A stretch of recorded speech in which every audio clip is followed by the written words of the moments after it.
ആവേശം നിറച്ച മുന്നണികൾ പരസ്യപ്രചാരണത്തിന് നാളെ സമാപനം. അവസാന വോട്ട് ഉറപ്പിക്കാൻ ദേശീയ നേതാക്കളടക്കം കേരളത്തിൽ. തിരുവനന്തപുരത്തും ഹരിപ്പാടും അമിത്ഷായുടെ റോഡ് ഷോ. രാഹുൽ പാലക്കാട്ടേക്ക്, കണ്ണൂരിൽ മുഖ്യമന്ത്രി.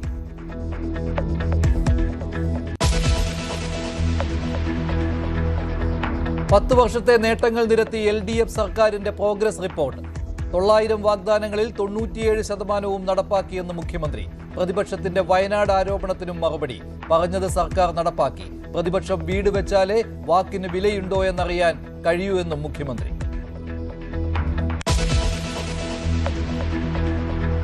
ലൈംഗികാതിക്രമ കേസിൽ രഞ്ജിത്തിനെതിരെ തെളിവെന്ന് അന്വേഷണ സംഘം. സംഭവത്തിനു ശേഷം അതിജീവിതയെ ഫോണിൽ വിളിച്ചു. പരാതി നൽകാൻ വൈകിയതിൽ അസ്വാഭാവികതയില്ല. ശാസ്ത്രീയ തെളിവുകൾ കിട്ടിയ ശേഷം വീണ്ടും കസ്റ്റഡി ആവശ്യപ്പെടും. രഞ്ജിത്തിന്റെ ജാമ്യാപേക്ഷ നാളെ പരിഗണിക്കാൻ കോടതി.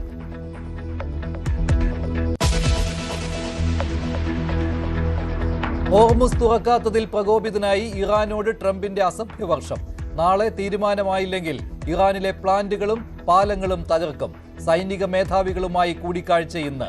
ട്രംപിന്റേത് യുദ്ധക്കുറ്റമെന്ന് ഇറാൻ. ക്രൂഡ് ഓയിൽ വില കുത്തനെ ഉയരുന്നു.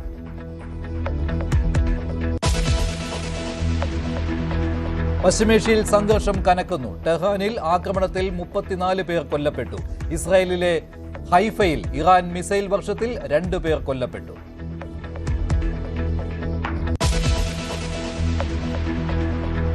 54 വർഷങ്ങൾക്ക് ശേഷം മനുഷ്യൻ വീണ്ടും ചന്ദ്രന്റെ ഭ്രമണപഥത്തിൽ. നാളെ പുലർച്ചെ ചന്ദ്രോപരിതലത്തിന്റെ 6550 കിലോമീറ്റർ അടുത്തെത്തും. നേരിട്ടെത്തിയിട്ടില്ലാത്ത ചന്ദ്രന്റെ മറുവശം ലക്ഷ്യം.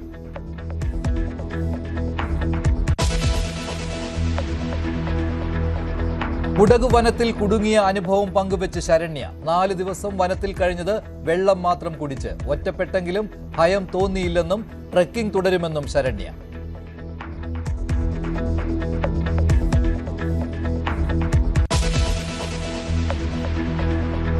സംസ്ഥാനത്ത് തെരഞ്ഞെടുപ്പ് പ്രചാരണം പാരമ്യത്തിലാണ്. അവസാന ലാപ്പിൽ കൊണ്ടും കൊടുത്തും മുന്നേറുകയാണ് മുന്നണികൾ. സർക്കാർ പ്രോഗ്രസ് കാർഡ് മുഖ്യമന്ത്രി പുറത്തുവിട്ടു. UDF ക്യാമ്പിന് ആവേശം പകർന്ന് പ്രിയങ്ക ഗാന്ധിയുടെ പ്രചാരണം മലപ്പുറത്ത് നടക്കുകയാണ്. രാഹുൽ ഗാന്ധി ഉച്ചതിരിഞ്ഞ് പാലക്കാട് വരും. ഹരിപ്പാട് NDA സ്ഥാനാർത്ഥിക്കായി അമിത്ഷായുടെ റോഡ് ഷോ. തളിപ്പറമ്പിലെ സ്വതന്ത്ര സ്ഥാനാർത്ഥി TK ഗോവിന്ദൻ പോലീസ് സംരക്ഷണം ആവശ്യപ്പെട്ട് ഹൈക്കോടതിയെ സമീപിച്ചു. തൃശൂരിൽ കിറ്റ് വിതരണ ആരോപണത്തിൽ BJP കോൺഗ്രസ് പോര് വീണ്ടും കടുക്കുകയാണ്. പോരാട്ടച്ചൂടിൽ തെരഞ്ഞെടുപ്പ് വിശകലനവുമായി ചേരുകയാണ് VV അരുൺ കണ്ണൂരിൽ നിന്ന്, ഒപ്പം ഡാൻ കുര്യൻ തിരുവനന്തപുരത്ത് നിന്ന്. അരുൺ, എങ്ങനെയാണ് LDFന്റെ തെരഞ്ഞെടുപ്പ് പ്രചാരണം ഇന്ന് കാണുന്നത്? ഏതെല്ലാം പ്രധാന നേതാക്കൾ എത്തിയിട്ടുണ്ട്? മുഖ്യമന്ത്രിയുടെ പ്രചാരണം എവിടെയാണ്? മുഖ്യമന്ത്രി പിണറായി വിജയൻ കേന്ദ്രീകരിച്ചാണ് തുടക്കം മുതൽ ഇടതുമുന്നണിയുടെ പ്രചരണം മുന്നോട്ട് പോകുന്നത്. ഈ അവസാന ലാപ്പിലും മുഖ്യമന്ത്രി തന്നെയാണ് ഇടതുമുന്നണിയുടെ താരപ്രചാരകരിൽ 1ാം സ്ഥാനത്തുള്ളത്. ദേശീയ നേതാക്കളും അതുപോലെ തന്നെ മറ്റു മുന്നണി നേതാക്കളും ഒക്കെ വന്നുപോകുന്നുണ്ടെങ്കിലും മുഖ്യമന്ത്രി തന്നെയാണ് പ്രചരണത്തിന് നേതൃത്വം കൊടുക്കുന്നത്. അദ്ദേഹം കഴിഞ്ഞ 4 ദിവസമായി മണ്ഡലത്തിൽ ധർമ്മടത്താണ് ഉള്ളത്. ഇന്ന് വൈകുന്നേരം 3 മണിക്ക് അദ്ദേഹത്തിന്റെ റോഡ് ഷോ ആരംഭിക്കും. വൈകിട്ട് 6:30 വരെയാണ് റോഡ് ഷോ. നേരത്തെ കോർണർ മീറ്റിംഗുകളിലാണ് മണ്ഡലത്തിൽ മുഖ്യമന്ത്രി പങ്കെടുത്തത്. വലിയ പ്രതീക്ഷയാണ് ഇന്നലെ നമ്മോട് സംസാരിക്കുമ്പോഴും മുഖ്യമന്ത്രി പിണറായി വിജയൻ പങ്കുവച്ചത്. കഴിഞ്ഞ തവണ 99 സീറ്റെങ്കിൽ അതിൽ 1 സീറ്റെങ്കിലും കൂടുതൽ നേടി 100ലേറെ സീറ്റുകൾ നേടി അധികാരത്തിൽ വരുമെന്ന ശുഭപ്രതീക്ഷയാണ്, ഉറച്ച പ്രതീക്ഷയാണ് മുഖ്യമന്ത്രി ഈ ഘട്ടത്തിലും പ്രകടിപ്പിക്കുന്നത്. സർക്കാരിന്റെ 10ാം വർഷത്തെ പ്രോഗ്രസ് റിപ്പോർട്ട് മുഖ്യമന്ത്രി പുറത്തിറക്കി. വാഗ്ദാനങ്ങളിൽ 97% നടപ്പാക്കി കഴിഞ്ഞുവെന്നാണ് മുഖ്യമന്ത്രിയുടെ അവകാശവാദം. അതിൽ പലതും ബാക്കിയുള്ളത് ഈ നടപ്പാക്കൽ അല്ലെങ്കിൽ ആ പ്രവൃത്തികളുടെ പല ഘട്ടങ്ങളിലാണ്. മുഴുവൻ വാഗ്ദാനങ്ങൾ നടപ്പാക്കാൻ കഴിയുമെന്ന പ്രതീക്ഷ തന്നെ മുഖ്യമന്ത്രി പങ്കുവയ്ക്കുന്നു.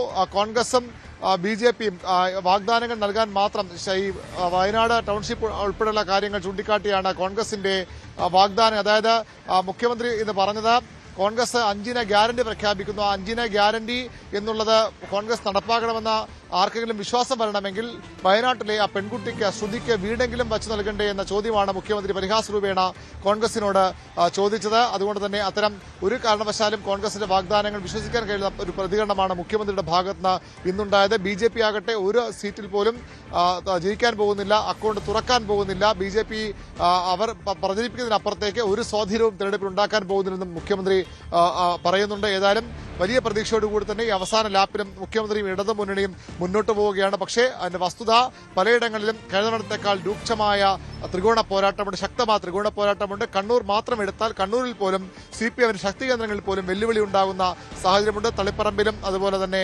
പയ്യന്നൂരുമൊക്കെ ശക്തമായ മത്സരം നേടേണ്ടി വരുന്നു. മുഖ്യമന്ത്രി മത്സരിക്കുന്ന ധർമ്മടത്ത് ഇത്തവണ ഭൂരിപക്ഷം കുറയ്ക്കുന്ന ഉറച്ച പ്രതീക്ഷയിലാണ് UDF ക്യാമ്പുള്ളത്. കഴിഞ്ഞ തവണ തളിപ്പറമ്പിൽ മത്സരിച്ച സ്ഥാനാർത്ഥിയാണ് ഇത്തവണ മുഖ്യമന്ത്രിക്കെതിരെ ധർമ്മടത്ത് മത്സരിക്കുന്നത്. ഏതായാലും ഒന്നും സംഭവിക്കാൻ പോകുന്നില്ല എന്ന ആത്മവിശ്വാസം ഇടതുപക്ഷം പ്രകടിപ്പിക്കുമ്പോഴും അട്ടിമറികൾ ഉണ്ടാകാം, വലിയ മാറ്റങ്ങൾ ഇത്തവണ ഉണ്ടാകും, തുടർഭരണത്തിന് അറുതി കുറിക്കുമെന്ന ഉറച്ച പ്രതീക്ഷയിൽ കോൺഗ്രസ്. BJP ആകട്ടെ ഇത്തവണ നിർണായക ശക്തിയായി മാറും. ഇന്ന് നമ്മോട് സംസാരിക്കുമ്പോൾ രാജീവ് ചന്ദ്രശേഖർ പറഞ്ഞതുപോലെ ആർക്കും ഇടതുമുന്നണിക്കും UDFനും ഒരു മാൻഡേറ്റ് കിട്ടില്ല, ഭരിക്കാനുള്ള ഭൂരിപക്ഷം അവർക്ക് കിട്ടില്ല. BJP നിർണായക ശക്തിയായി മാറുമെന്ന ഒരു പ്രഖ്യാപനം BJP നടന്നു. അങ്ങനെ അക്ഷരാർത്ഥത്തിൽ അവസാന ലാപ്പിൽ സംസ്ഥാനത്തെ നിയമസഭാ തെരഞ്ഞെടുപ്പ് അതിന്റെ ചൂട്, അതിന്റെ ആവേശം പാരമ്യത്തിലേക്ക് നീങ്ങുകയാണ്. നാളെ കൊട്ടിക്കലാശം. അതിനു മുമ്പ് തന്നെ ഇന്ന് മുഖ്യമന്ത്രി റോഡ് ഷോയോടുകൂടി കണ്ണൂരിലടക്കം പ്രിയങ്ക ഗാന്ധിയുടെയും അമിത്ഷായുടെ റോഡ് ഷോകളിലൂടെ സംസ്ഥാനത്തെ മറ്റു ഭാഗങ്ങളിലും മുന്നണികൾ തങ്ങളുടെ ആധിപത്യം ഉറപ്പിക്കാൻ, തങ്ങളുടെ പ്രവർത്തകരുടെ ആത്മവിശ്വാസം വർദ്ധിപ്പിക്കാനുള്ള നീക്കങ്ങൾ സജീവമായി നടത്തുകയാണ്. മഞ്ജുഷ. ശരി, VV അരുണാണ് വിവരങ്ങൾ നൽകിയത്. ഡാൻ കുര്യൻ കൂടി ചേരുകയാണ്. ഡാൻ, ഇന്ന് UDFന്റെ പ്രചാരണത്തിന് വേണ്ടി ഏതെല്ലാം ദേശീയ നേതാക്കൾ എത്തിയിട്ടുണ്ട്?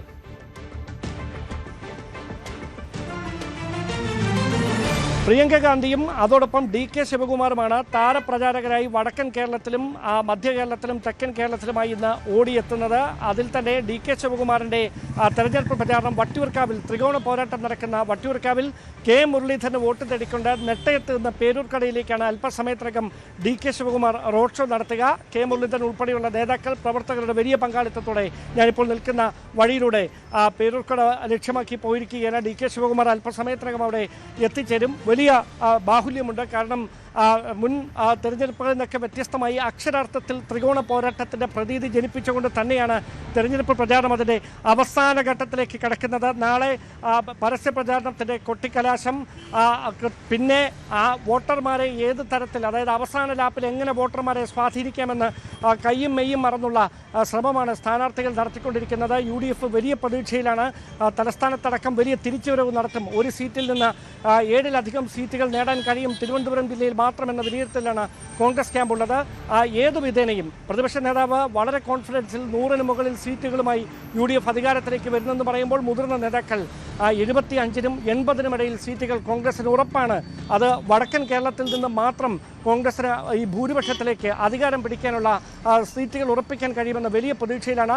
ഇന്ദിര ഗ്യാരണ്ടിയിലൂടെ പ്രഖ്യാപിച്ചിരിക്കുന്ന 5 പ്രധാനപ്പെട്ട വമ്പൻ പ്രഖ്യാപനങ്ങൾ അത് വോട്ടർമാർക്കിടയിൽ വലിയ സ്വാധീനമുണ്ടാക്കിയെന്നൊരു വിലയിരുത്തൽ കോൺഗ്രസ് നേതൃത്വത്തിനുണ്ട്. അതുകൊണ്ട് തന്നെയാണ് തെലങ്കാനയിലെയും കർണാടകയിലെയും ഉപമുഖ്യമന്ത്രിമാരെയും മുഖ്യമന്ത്രിമാരെയും ഒക്കെ ഇറക്കിക്കൊണ്ട് ഏത് തരത്തിലാണ് ആ പദ്ധതി ആ സംസ്ഥാനങ്ങളിൽ നടപ്പിലാക്കിയത് എന്ന കൃത്യമായൊരു പ്രചാരണം പൊതുജനങ്ങൾക്ക് നൽകുന്ന തരത്തിലേക്ക് കാര്യങ്ങൾ മാറിയിരിക്കുന്നത്. എന്തായാലും അവസാന ലാപ്പിൽ ഇഞ്ചോടിഞ്ച് പോരാട്ടത്തിൽ UDF ഏത് വിധേനയും തുടർ ഭരണത്തിന് ഫുൾ സ്റ്റോപ്പ് ഇടാനുള്ള നിർണായകമായ ഇടപെടലുകൾ നടത്തിക്കൊണ്ടിരിക്കുകയാണ്. ശരി, ഡാൻ കുര്യനാണ് തിരുവനന്തപുരത്ത് നിന്ന് വിവരങ്ങൾ നൽകിയത്.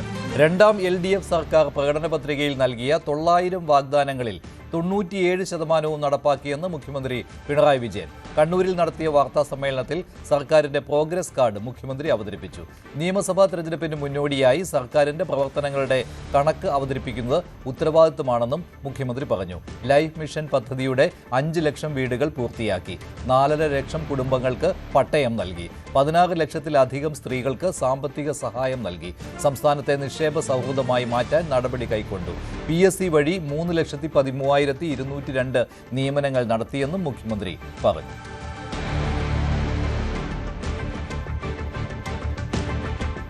പ്രതിപക്ഷത്തിന്റെ വയനാട് ആരോപണത്തിൽ മറുപടി പറഞ്ഞ് മുഖ്യമന്ത്രി. പറഞ്ഞത് സർക്കാർ നടപ്പാക്കിയെന്ന് മുഖ്യമന്ത്രിയുടെ അവകാശവാദം. വയനാട്ടിൽ ശ്രുതിക്ക് പ്രതിപക്ഷം ആദ്യം വീട് വയ്ക്കട്ടെ, അപ്പോഴാണ് വാക്കിന് വിലയുണ്ടോ എന്നറിയാൻ കഴിയുക. ജനങ്ങളെ തെറ്റിദ്ധരിപ്പിക്കാനാകില്ലെന്നും മുഖ്യമന്ത്രി പറഞ്ഞു.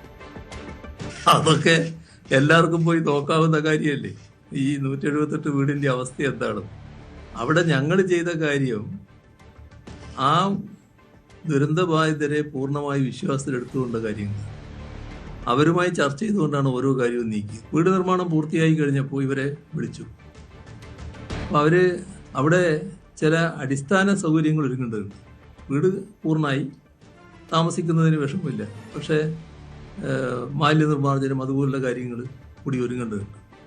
അപ്പോൾ അവർ പറഞ്ഞ് ഞങ്ങൾ താമസിക്കുന്നത് അതുകൂടി ഒരുങ്ങിയതിന് ശേഷമാണ് ഞങ്ങൾക്ക് ഇപ്പോൾ അതിൻ്റെ അവകാശ രേഖ പട്ടയം തന്നാൽ മതി. ഇത് അവരുമായി ചർച്ച ചെയ്ത കാര്യമാണ്, അവരുടെ അഭിപ്രായമാണ്. അപ്പോൾ വിഷുവിന് മുൻപ് താമസിക്കാനുള്ള സൗകര്യം ഒരുക്കണമെന്നും പറഞ്ഞു. വിഷുവിന് മുമ്പ് താമസിക്കാനുള്ള സൗകര്യങ്ങൾ ഒരുങ്ങുന്നത് തന്നെയാണ് ഞാൻ മനസ്സിലാക്കുന്നത്. വിഷു ഇപ്പോൾ അടുത്തല്ല, ഏതായാലും അത് ഒരുങ്ങിക്കൊണ്ടിരിക്കുന്നത് തന്നെയാണ് ഞാൻ മനസ്സിലാക്കുന്നത്. അവരുടെ അഭിപ്രായം കൂടി മാനിച്ചാണ് അത്തരമൊരു നിലപാടെടുത്തത്. ഇതൊന്നും അവരെ യേശുന്ന കാര്യമല്ല കേട്ടോ, അവരെ ആർക്കും തിരിതിരിപ്പിക്കാൻ കഴിയില്ല, അവരുടെ ജീവിതാനുഭവത്തിലുള്ള കാര്യമാണ്. അവർ സർക്കാരിൻ്റെ നിലപാട് പൂർണ്ണമായിട്ട് അംഗീകരിച്ച് തന്നെയാണ് നിൽക്കുന്നത്.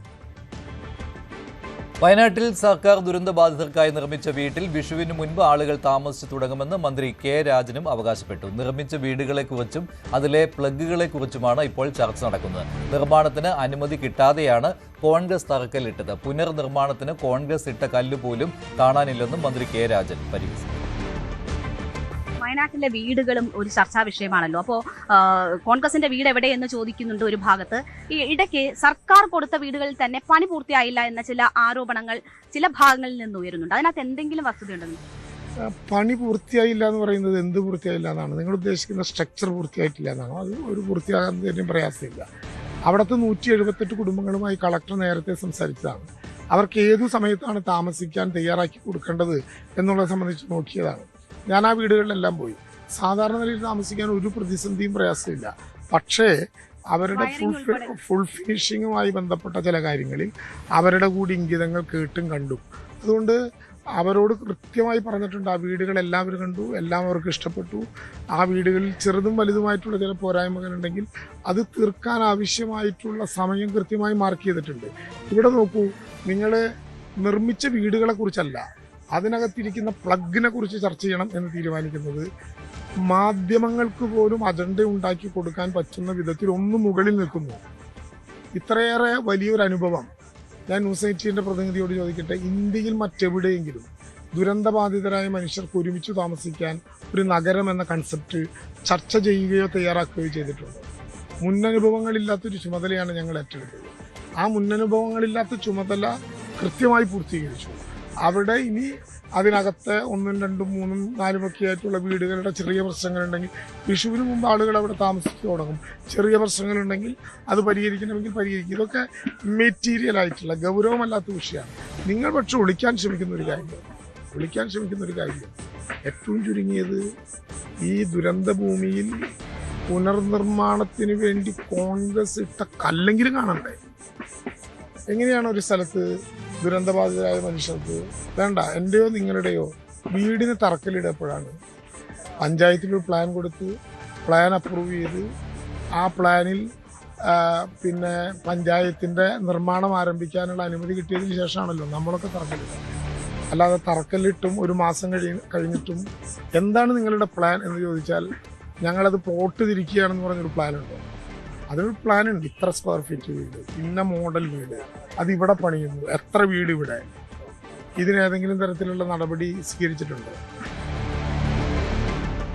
സംസ്ഥാന സർക്കാർ വയനാട്ടിൽ പണിതത് ഡമ്മി വീട് മാത്രമാണെന്ന് കോൺഗ്രസ് നേതാവ് ദീപ്തി മേരി വർഗീസ്. 2 വർഷത്തിനിടെ ഒരു വീട് പോലും പൂർത്തിയാക്കിയിട്ടില്ല. ദുരന്തമുണ്ടായാൽ വീട് നിർമ്മിച്ചു നൽകേണ്ടത് സർക്കാരിന്റെ കടമയാണെന്നും അത് ചെയ്യുമെന്ന് പറഞ്ഞ കോൺഗ്രസിനെ അഭിനന്ദിക്കുകയാണ് വേണ്ടതെന്നും ദീപ്തി മേരി വർഗീസ് പറഞ്ഞു. 1,184 houses. It is already done by PCC. It is in our Facebook. You can see that. And who is supposed to build the houses if there is a disaster, if there is an issue? Government is supposed to build the houses, and we are supporting. Actually, opposition is supporting the government, so they should appreciate us. In fact, they are supposed to appreciate the opposition party because we are supporting them. 100 houses were promised by the Karnataka government, and Rahul ji took initiative for that. From the time of flood, that is from 2018 onwards, 1,184 houses were completed in different schemes, taking support from CSR, taking support from many people, many social workers. We are taking support and we are building it. We are doing it. We are supporting the government. Actually, they are supposed, the government should support the opposition party. Now they are blaming and they are asking question to opposition. LDF-നും UDF-നും ഭരിക്കാനുള്ള ഭൂരിപക്ഷം കിട്ടില്ലെന്ന് BJP സംസ്ഥാന അധ്യക്ഷൻ രാജീവ് ചന്ദ്രശേഖർ. 55 സീറ്റുകൾക്കപ്പുറം പോകാൻ രണ്ടുപേർക്കും കഴിയില്ല. ബാക്കി സീറ്റുകളിൽ എന്ത് സംഭവിക്കുമെന്ന് കാത്തിരുന്ന് കാണാം. 3 മുന്നണികൾ എന്ന സംവിധാനം ഈ തെരഞ്ഞെടുപ്പോടെ അവസാനിക്കുമെന്നും അടുത്ത തെരഞ്ഞെടുപ്പ് മുതൽ ഇന്ത്യ മുന്നണിയും NDAയും തമ്മിലുള്ള മത്സരമാകുമെന്നും രാജീവ് ചന്ദ്രശേഖർ ന്യൂസ് 18നോട് പറഞ്ഞു. രണ്ടുപേരും 55, 52, 55 മേലെ കടക്കില്ല, ഒരു കയറില്ല. അത് 100%. ബാക്കി സീറ്റിൽ എന്ത് നടക്കും എന്നാണ് ഇത് ഏറ്റവും പ്രധാനപ്പെട്ട ഇഷ്യൂ. അത് നമുക്ക് കാണാം, മെയ് 4 കാണാം. ഈ രണ്ട് പാർട്ടീസിനും ഒരു മാൻഡേറ്റ് കിട്ടില്ല. മാൻഡേറ്റിന് ഇപ്പോൾ സാധ്യത NDAക്കാണ്. ഈ ഇലക്ഷനാണ് അവസാനത്തെ ഇലക്ഷൻ. 3 മുന്നണീൻ്റെ അവസാനത്തെ ഇലക്ഷൻ ആയിരിക്കും 2026 അസംബ്ലി ഇലക്ഷൻ. ഇത് കഴിഞ്ഞിട്ട് ഫോർമലായിട്ട് 2 മുന്നണികൾ ആയിരിക്കും മത്സരിക്കുന്നത്, രാഷ്ട്രീയം ചെയ്യുന്നത്. ഒന്ന് ഇന്ത്യ അലയൻസിലെ CPM കോൺഗ്രസും, മറുവശത്ത് BJP ലെഡ് NDA. ലോകത്തിലെ ഏറ്റവും നാണമില്ലാത്ത പാർട്ടിക്കുള്ള ഗോൾഡ് മെഡൽ കോൺഗ്രസിന് നൽകാമെന്ന് രാജീവ് ചന്ദ്രശേഖർ. രാഷ്ട്രീയത്തിന് വേണ്ടി എന്തും പറയും, എന്തും ചെയ്യും. രാഹുൽ ഗാന്ധി വന്ന ശേഷം ഒരു കാഴ്ചപ്പാടുമില്ലാത്ത പാർട്ടിയായി കോൺഗ്രസ് മാറിയിരിക്കുകയാണ്. ഉപമുഖ്യമന്ത്രി സ്ഥാനവും 5 മന്ത്രിമാരുമാണ് ലീഗുമായുള്ള കോൺഗ്രസിന്റെ ഡീലെന്നും രാജീവ് ചന്ദ്രശേഖർ പറഞ്ഞു. ഈ ലോകത്തിൽ ഏറ്റവും നാണമില്ലാത്തൊരു പാർട്ടി, അതിൻ്റെ ഒരു ഗോൾഡ് മെഡൽ ആർക്കെങ്കിലും ഒരു കോമ്പറ്റീഷൻ ഇല്ലാണ്ട് ഒരു ഡിസർവിംഗ് ആണെങ്കിൽ അത് കോൺഗ്രസ് പാർട്ടിയാണ്. എന്തും പറയും, എന്തും ചെയ്യും. അവര് രാഷ്ട്രത്തിന് വേണ്ടി ഏത് ലെവലിൽ വരും നുണ പറയാൻ അവർ തയ്യാറാണ്. പക്ഷെ രാഹുൽ ഗാന്ധി വന്ന ശേഷം ആ പാർട്ടിയിൽ ഒരു കാഴ്ചപ്പാടുമില്ല. ജനങ്ങൾക്ക് വേണ്ടി, വികസനത്തിന് വേണ്ടി ഒരു കാഴ്ചപ്പാടോ, നാടിന് വേണ്ടി, ഇന്ത്യക്ക് വേണ്ടി ഒരു നല്ല വാക്ക് പറയേ, നല്ല കാര്യങ്ങൾ ചെയ്യേ, ഒന്നും ചെയ്യാത്തൊരു പാർട്ടിയായിട്ടാണ് ആ കോൺഗ്രസ് പാർട്ടി മാറിയിരിക്കുന്നത്. നിയമസഭാ തെരഞ്ഞെടുപ്പിൽ ഒരു സീറ്റ് പോലും BJPക്ക് കിട്ടില്ലെന്ന് മുഖ്യമന്ത്രി പിണറായി വിജയൻ. BJPക്ക് ഒരു സ്വീകാര്യതയും സംസ്ഥാനത്തില്ല. അവരുടെ അവകാശവാദം ഒന്നും ശരിയല്ലെന്നും പിണറായി വിജയൻ. താൻ സംഘപരിവാറിനെ സഹായിക്കുമെന്ന് വിമർശനം ബോധപൂർവമാണെന്നും മുഖ്യമന്ത്രി പറഞ്ഞു. കേന്ദ്ര സർക്കാരിനെതിരെ ശക്തമായ പ്രക്ഷോഭമാണ് സർക്കാർ സംഘടിപ്പിച്ചത്. ഫലത്തിൽ BJPക്കൊപ്പമാണ് കോൺഗ്രസ് നിന്നത്. 2021 UDFും BJPയും ഒരേ കാര്യങ്ങളാണ് പറഞ്ഞതെന്നും മുഖ്യമന്ത്രി ആരോപിച്ചു. News 18 Thiruvananthapuram bureau chief VV അരുണിന് അനുവദിച്ച പ്രത്യേക അഭിമുഖത്തിലാണ് മുഖ്യമന്ത്രിയുടെ ഈ പ്രതികരണം. ഒരു സീറ്റ് പോലും ഈ തെരഞ്ഞെടുപ്പിൽ BJPക്ക് കേരളത്തിൽ കിട്ടുമെന്ന് ഞാൻ കരുതുന്നില്ല. BJP പൊതുവെ സ്വീകരിക്കപ്പെട്ടിട്ടില്ല, BJPയെ സ്വീകരിക്കുന്നുമില്ല. അപ്പോൾ എന്തുകൊണ്ടാണ് BJPക്കെതിരെ ഒരക്ഷരം സംസാരിക്കാൻ തയ്യാറാകാത്തത്? നിങ്ങൾ ആലോചിക്കേണ്ട കാര്യം 2021 തെരഞ്ഞെടുപ്പ് സമയമാണ്. ആ 21 തെരഞ്ഞെടുപ്പ് സമയത്ത് എത്ര പരസ്യമായിട്ടായിരുന്നു BJPയുമായി ചേർന്നുകൊണ്ടുള്ള പ്രചരണം അന്നത്തെ LDFനെതിരെ നടത്തിയിരുന്നു. LDFനെ അപകീർത്തിപ്പെടുത്താൻ ഏതെല്ലാം തരത്തിലുള്ള ശ്രമങ്ങളായിരുന്നു നടത്തിയത്. ആ കാലത്ത് UDFൻ്റെ നേതാക്കൾ പറയുന്നതും BJPയുടെ നേതാക്കൾ പറയുന്നതും ഒരേ കാര്യമായിരുന്നല്ലോ. ഒരേ കാര്യം രണ്ടാളുടെ വായിൽ കൂടി വരുന്നതല്ലേ നമ്മളന്ന് കേട്ടത്. അതിൽ UDFനെ സഹായിക്കാൻ വേണ്ടിയായിരുന്നല്ലോ അന്ന് കേന്ദ്ര ഗവൺമെൻറ്റിൻ്റെ ഏജൻസികൾ ഇവിടെ വട്ടമിട്ട് പറന്നത്. എല്ലാം ഞങ്ങളെ വരുതിയിലാക്കാൻ വേണ്ടിയായിരുന്നല്ലോ. എന്നിട്ടായോ? പാർലമെന്റ് തദ്ദേശ തെരഞ്ഞെടുപ്പുകളിലെ UDF അനുകൂലമായ ട്രെൻഡ് നിയമസഭാ തെരഞ്ഞെടുപ്പിലും ആവർത്തിക്കുമെന്ന് PK കുഞ്ഞാലിക്കുട്ടി. മലപ്പുറം പ്രസ് ക്ലബിന്റെ മീറ്റ് ദ ലീഡർ പരിപാടിയിൽ സംസാരിക്കുകയായിരുന്നു കുഞ്ഞാലിക്കുട്ടി. വയനാട്ടിൽ സർക്കാർ നൽകിയ വീടുകളിൽ ഒന്നിലും താമസിക്കാൻ കഴിയുന്നില്ല. എന്നിട്ടാണ് കോൺഗ്രസിന്റെ വീട് നിർമ്മാണത്തിലെ വീഴ്ചയ്ക്കെതിരെ വിമർശനം ഉയർത്തുന്നത്. ശബരിമലയും ഭരണപരാജയവും ഖജനാവ് കാലിയാക്കിയതും ജനങ്ങളെ വിഭജിക്കാൻ നടത്തിയ ശ്രമങ്ങളുമൊക്കെ ഉണ്ടായി. അതിനിടയിൽ ഡീൽ ഉണ്ടാക്കേണ്ടിയിരുന്നു. അതുകൊണ്ടല്ലേ ഡീൽ ചർച്ചയാക്കുന്നതെന്നും കുഞ്ഞാലിക്കുട്ടി ചോദിച്ചു. UDFന് അനുകൂലമായ ഒരു അവസ്ഥയിലാണ് പോയിക്കൊണ്ടിരിക്കുന്നത്. കാരണം നമ്മൾ പാർലമെൻറ്റ് തിരഞ്ഞെടുപ്പ് സമയത്തും പഞ്ചായത്ത് തിരഞ്ഞെടുപ്പ് സമയത്തും ഒക്കെ നമ്മൾ മീറ്റ് ചെയ്തിരുന്നു. ഒറ്റട്ടും കൂട്ടായും നമ്മൾ മീറ്റ് ചെയ്തിട്ടുണ്ട്. ആ സമയത്തൊക്കെ UDFനുണ്ടായിരുന്ന ഒരു കോൺഫിഡൻസും അതുപോലെ തന്നെ അങ്ങനെയുള്ള ഒരു അന്തരീക്ഷവുമാണ് ഉള്ളത്. അതൊന്നുകൂടി UDF അനുകൂലവും ഭരണവിരുദ്ധ വികാരം ശക്തിപ്പെട്ടും വന്നിരിക്കുകയാണ്. അതുകൊണ്ട് തന്നെ ഈ തെരഞ്ഞെടുപ്പിൽ ഞങ്ങൾ പറയുന്ന കാര്യങ്ങളൊക്കെ നടപ്പിലാക്കാൻ ഞങ്ങൾക്ക് അവസരം ജനങ്ങൾ തരും എന്നാണ് കരുതുന്നത്. വികസനമാണ് ആകെ ചർച്ച ചെയ്യാനുള്ളത്. അതിൻ്റെ ഇടയിൽ ശബരിമല ഉണ്ട്, അതേപോലെ തന്നെ അവർ ജനങ്ങളെ ഡിവൈഡ് ചെയ്യാൻ നടത്തുന്ന ശ്രമങ്ങളുണ്ട്, അതുപോലെ പിന്നെ ഒരുപാട് ഭരണപരാജയങ്ങൾ ചൂണ്ടിക്കാണിക്കാനുണ്ട്, ഖജനാവ് കാലിയാക്കിയതുണ്ട്. എന്തിനാ പറയുന്നത്, പിന്നെ ഡെവലപ്മെൻ്റ് അജണ്ട പറയുന്നത് ഒരുപാടുണ്ട്. അതിൻ്റെ ഇടയിൽ അവർ ഡീലുണ്ടാക്കേണ്ട വല്ല കാര്യം ഉണ്ടായിരുന്നോ ഈ തെരഞ്ഞെടുപ്പ് കാലത്ത്? ഡീലുണ്ടാക്കിയതുകൊണ്ടല്ലേ ഞങ്ങൾക്ക് ചർച്ച ചെയ്യേണ്ടി വന്നത്. ഡീലുണ്ടാക്കുകയും പിന്നെ അത് ചർച്ച ചെയ്യാൻ പാടില്ല എന്ന് പറയുകയും ചെയ്യുന്നതിൽ കാര്യമുണ്ടോ? അപ്പുറത്തും ഇപ്പുറത്തും കൂടി പോയി ഡീലുണ്ടാക്കി രക്ഷപ്പെടാമെന്ന് വിചാരിച്ചതുകൊണ്ടാണ് ആ ചർച്ച വന്നത്. പിന്നെ അത് ഞങ്ങൾ എക്സ്പോസ് ചെയ്യാതെ പറ്റുമോ? കൊട്ടാരക്കരയിൽ UDFന്റെ സ്വീകരണ പര്യടനത്തിനിടെ സ്ഥാനാർത്ഥി ഐഷ പോറ്റിയെ അസഭ്യം വിളിച്ചെന്ന് പരാതി. 2 CPM പ്രവർത്തകർക്കെതിരെ പോലീസ് കേസെടുത്തു. കുഴിമതിക്കാട് സ്വദേശി പ്രസാദ്, ചൂരപ്പൊയ്ക സ്വദേശി സതീഷ് എന്നിവർക്കെതിരെയാണ് കേസ്. വീഡിയോ ദൃശ്യങ്ങൾ പരിശോധിച്ച ശേഷമാണ് എഴുകോൺ പോലീസ് നടപടിയെടുത്തത്.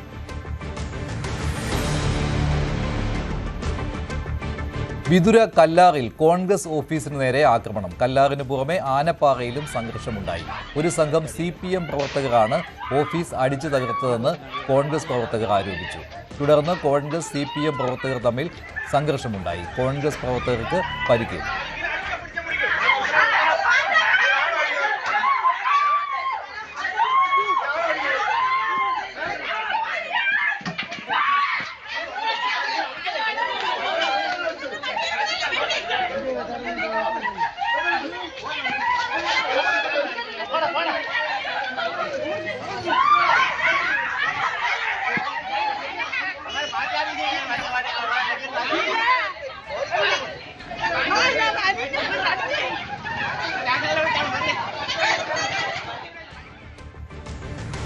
കൊല്ലം കുന്നത്തൂർ ഭരണിക്കാവിൽ LDF സ്ഥാനാർത്ഥി കോവൂർ കുഞ്ഞുമോന്റെ റോഡ് ഷോയ്ക്ക് നേരെ കല്ലേറ്. 2 പേർക്ക് പരിക്കേറ്റു. അനന്തു, ഷാഹിർ എന്നിവർക്കാണ് പരിക്കേറ്റത്. UDF പ്രവർത്തകരാണ് കല്ലെറിഞ്ഞതെന്നാണ് ആരോപണം.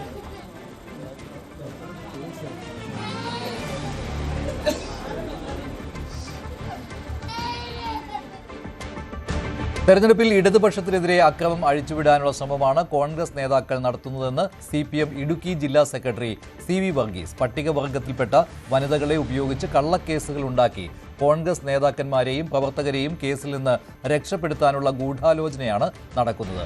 അക്രമമാർഗത്തിലൂടെ ഇടുക്കി നിയോജക മണ്ഡലം തിരിച്ചുപിടിക്കാനുള്ള നീക്കമാണ് നടക്കുന്നത്. അതിനെല്ലാം DCC പ്രസിഡന്റ് CP മാത്യുവാണ് നേതൃത്വം നൽകുന്നതെന്നാണ് ആരോപണം. CV വർഗീസിന്റേതാണ് ഈ ആരോപണം. ജില്ലയിലെ തെരഞ്ഞെടുപ്പ് അട്ടിമറിക്കാൻ കോൺഗ്രസ് നേതൃത്വം ആസൂത്രിതമായ നടത്തിക്കൊണ്ടിരുന്ന ഗൂഢാലോചന വെളിപ്പെടുത്തലാണ് കഴിഞ്ഞ ദിവസങ്ങളിൽ കോൺഗ്രസ് നേതാക്കന്മാരുടെ പരസ്യമായ പ്രസംഗങ്ങൾ. ഇപ്പോഴത്തെ DCC പ്രസിഡന്റ് CP മാത്യു തെരഞ്ഞെടുപ്പ് യോഗത്തിൽ കലാപാഹ്വാനം നടത്തിക്കൊണ്ടുള്ള പ്രസംഗങ്ങളാണ് നടത്തിയതിൻ്റെ വിശദാംശമാണ് ഇപ്പോൾ പുറത്തു വന്നുകൊണ്ടിരിക്കുന്നത്. പ്രതിപക്ഷ നേതാവ് VD സതീശൻ ഇപ്പോൾ മാധ്യമങ്ങളെ കാണുകയാണ്. നടത്തിയത് CPM ആണ് വർഗീയ കാർഡ് വെച്ച് കളിക്കുന്നത്. അവര് വർഗീയ കാർഡ് വെച്ച് കളിക്കാതെ വർഗീയ കാർഡ്. BJP സംസ്ഥാന അധ്യക്ഷനായിട്ട് ആരോപണം ഉണ്ടായിട്ടുണ്ട്. അധികാരത്തിലെത്തുകയാണെങ്കിൽ ഉപമുഖ്യമന്ത്രി സ്ഥാനം ലീഗിനായിരിക്കും. 6 മന്ത്രിമാരുടെ ഇപ്പൊ തന്നെ ഡീലായിട്ട്. അത് ഞങ്ങളുടെ മുന്നണിയിലെ കാര്യം അയാളാണ് തീരുമാനിക്കുന്നത്. അയാളാരാണ് ഇത് തീരുമാനിക്കുക അല്ലെ? BJP പ്രസിഡന്റ് എന്ത് കാര്യം? ഇന്നാളെ വരെ കച്ചവടം വരുന്നു. 3 പ്രാവശ്യം രാജ്യസഭാ മെമ്പറായത് ഏത് പാർട്ടി എന്നാന്ന് പോലും ഇയാൾക്ക് അറിയാൻ പാടില്ല. ഈ രാജീവ് ചന്ദ്രശേഖരൻ 3 പ്രാവശ്യം രാജ്യസഭാ മെമ്പറായി. അത് ഏതൊക്കെ പാർട്ടിയിൽ നിന്നാണ്? പല പാർട്ടിയിൽ നിന്നാണ്. ഏതൊക്കെ പാർട്ടിയിൽ നിന്നാണെന്ന് ഇയാൾക്കൊന്നും അറിയത്തില്ല. ബിസിനസ്സുകാരനാണ്. അതിന്റെ കഥയൊന്നും ഞാൻ പറയുന്നില്ല. എന്നിട്ട് ആകാശത്ത് നിന്ന് നൂലിൽ കേരളത്തിൽ കെട്ടിയിറക്കിയ ഒരാളെ ഞങ്ങളെ രാഷ്ട്രീയം പഠിപ്പിക്കാൻ വരണ്ട. ഞങ്ങള് മനസ്സിലായോ?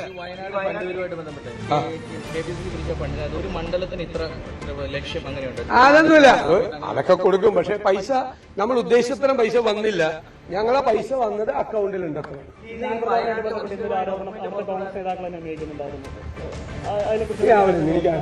വയനാട് ടൗൺഷിപ്പുമായി ബന്ധപ്പെട്ട് സർക്കാരിനൊപ്പം ആദ്യം ഒത്തുചേരാൻ പ്രതിപക്ഷം തീരുമാനിച്ചു. അതിനുശേഷം സർക്കാരിനോട് ഒരു അക്ഷരം പോലും പറയാതെ മുസ്ലിം ലീഗ് ആദ്യം പിന്നോട്ട് പോയി, അതിനുശേഷം കോൺഗ്രസ് പിന്നോട്ട് പോയി. അല്ല, അതെന്താ അറിയാമോ? മുഖ്യമന്ത്രിയായിട്ടുള്ള മീറ്റിങ്ങിന് എന്നെയും പ്രതിപക്ഷ നേതാവിനെയും വിളിച്ചിരുന്നു. അപ്പൊ അവ്യക്തത വന്നു. മുഖ്യമന്ത്രിയുടെ മറുപടിയിൽ അവ്യക്തത വന്നപ്പോൾ ലീഗ് നേരെ പോയി സ്ഥലം മേടിക്കാൻ പോയി. ഞങ്ങൾ കുറച്ചുകൂടി കാത്തിരുന്നു, തരുമെന്നാ വിചാരിച്ചു. തന്നില്ല, പ്രത്യേക സ്ഥലം തന്നില്ല. അപ്പോഴാണ് ഞങ്ങൾ സ്ഥലം മേടിക്കാൻ പോയത്. അപ്പൊ അറുപത്താണല്ലോ പോയത് സ്ഥലം മേടിക്കാൻ, ഇല്ലെങ്കിൽ സർക്കാരുമായിട്ട് സഹകരിക്കുമെന്ന് എന്റെ എല്ലാ പ്രസ്താവനയും നിങ്ങൾ എടുത്തു. അത് അയാളുടെ ശീലമാണ്, അദ്ദേഹത്തിന്റെ ശീലമാണ്, മുഖ്യമന്ത്രിയുടെ ശീലമാണ്. ഞാൻ പറഞ്ഞുതരാം, വാങ്ങി പുട്ടടിക്കുന്നത് മുഖ്യമന്ത്രിയുടെ പാർട്ടിയുടെ ശീലമാണ്. രക്തസാക്ഷികളുടെ ഫണ്ട് വരെ തട്ടിച്ച് ശീലാക്കുന്നതാണ്. പിന്നെ ചെയ്യാത്ത പ്രവർത്തിക്ക് ഫണ്ട് വാങ്ങിച്ചിട്ട് മകളുടെ അക്കൗണ്ടിലേക്ക് ഇടിപ്പിക്കുന്നതൊക്കെ മുഖ്യമന്ത്രിയുടെ ശീലം. എന്നെ കൊണ്ട് പറയിപ്പിക്കല്ലേ, എന്നെ കൊണ്ട് പറയിപ്പിക്കല്ലേ, ഞാനതൊന്നും പറയാത്ത ആളാ.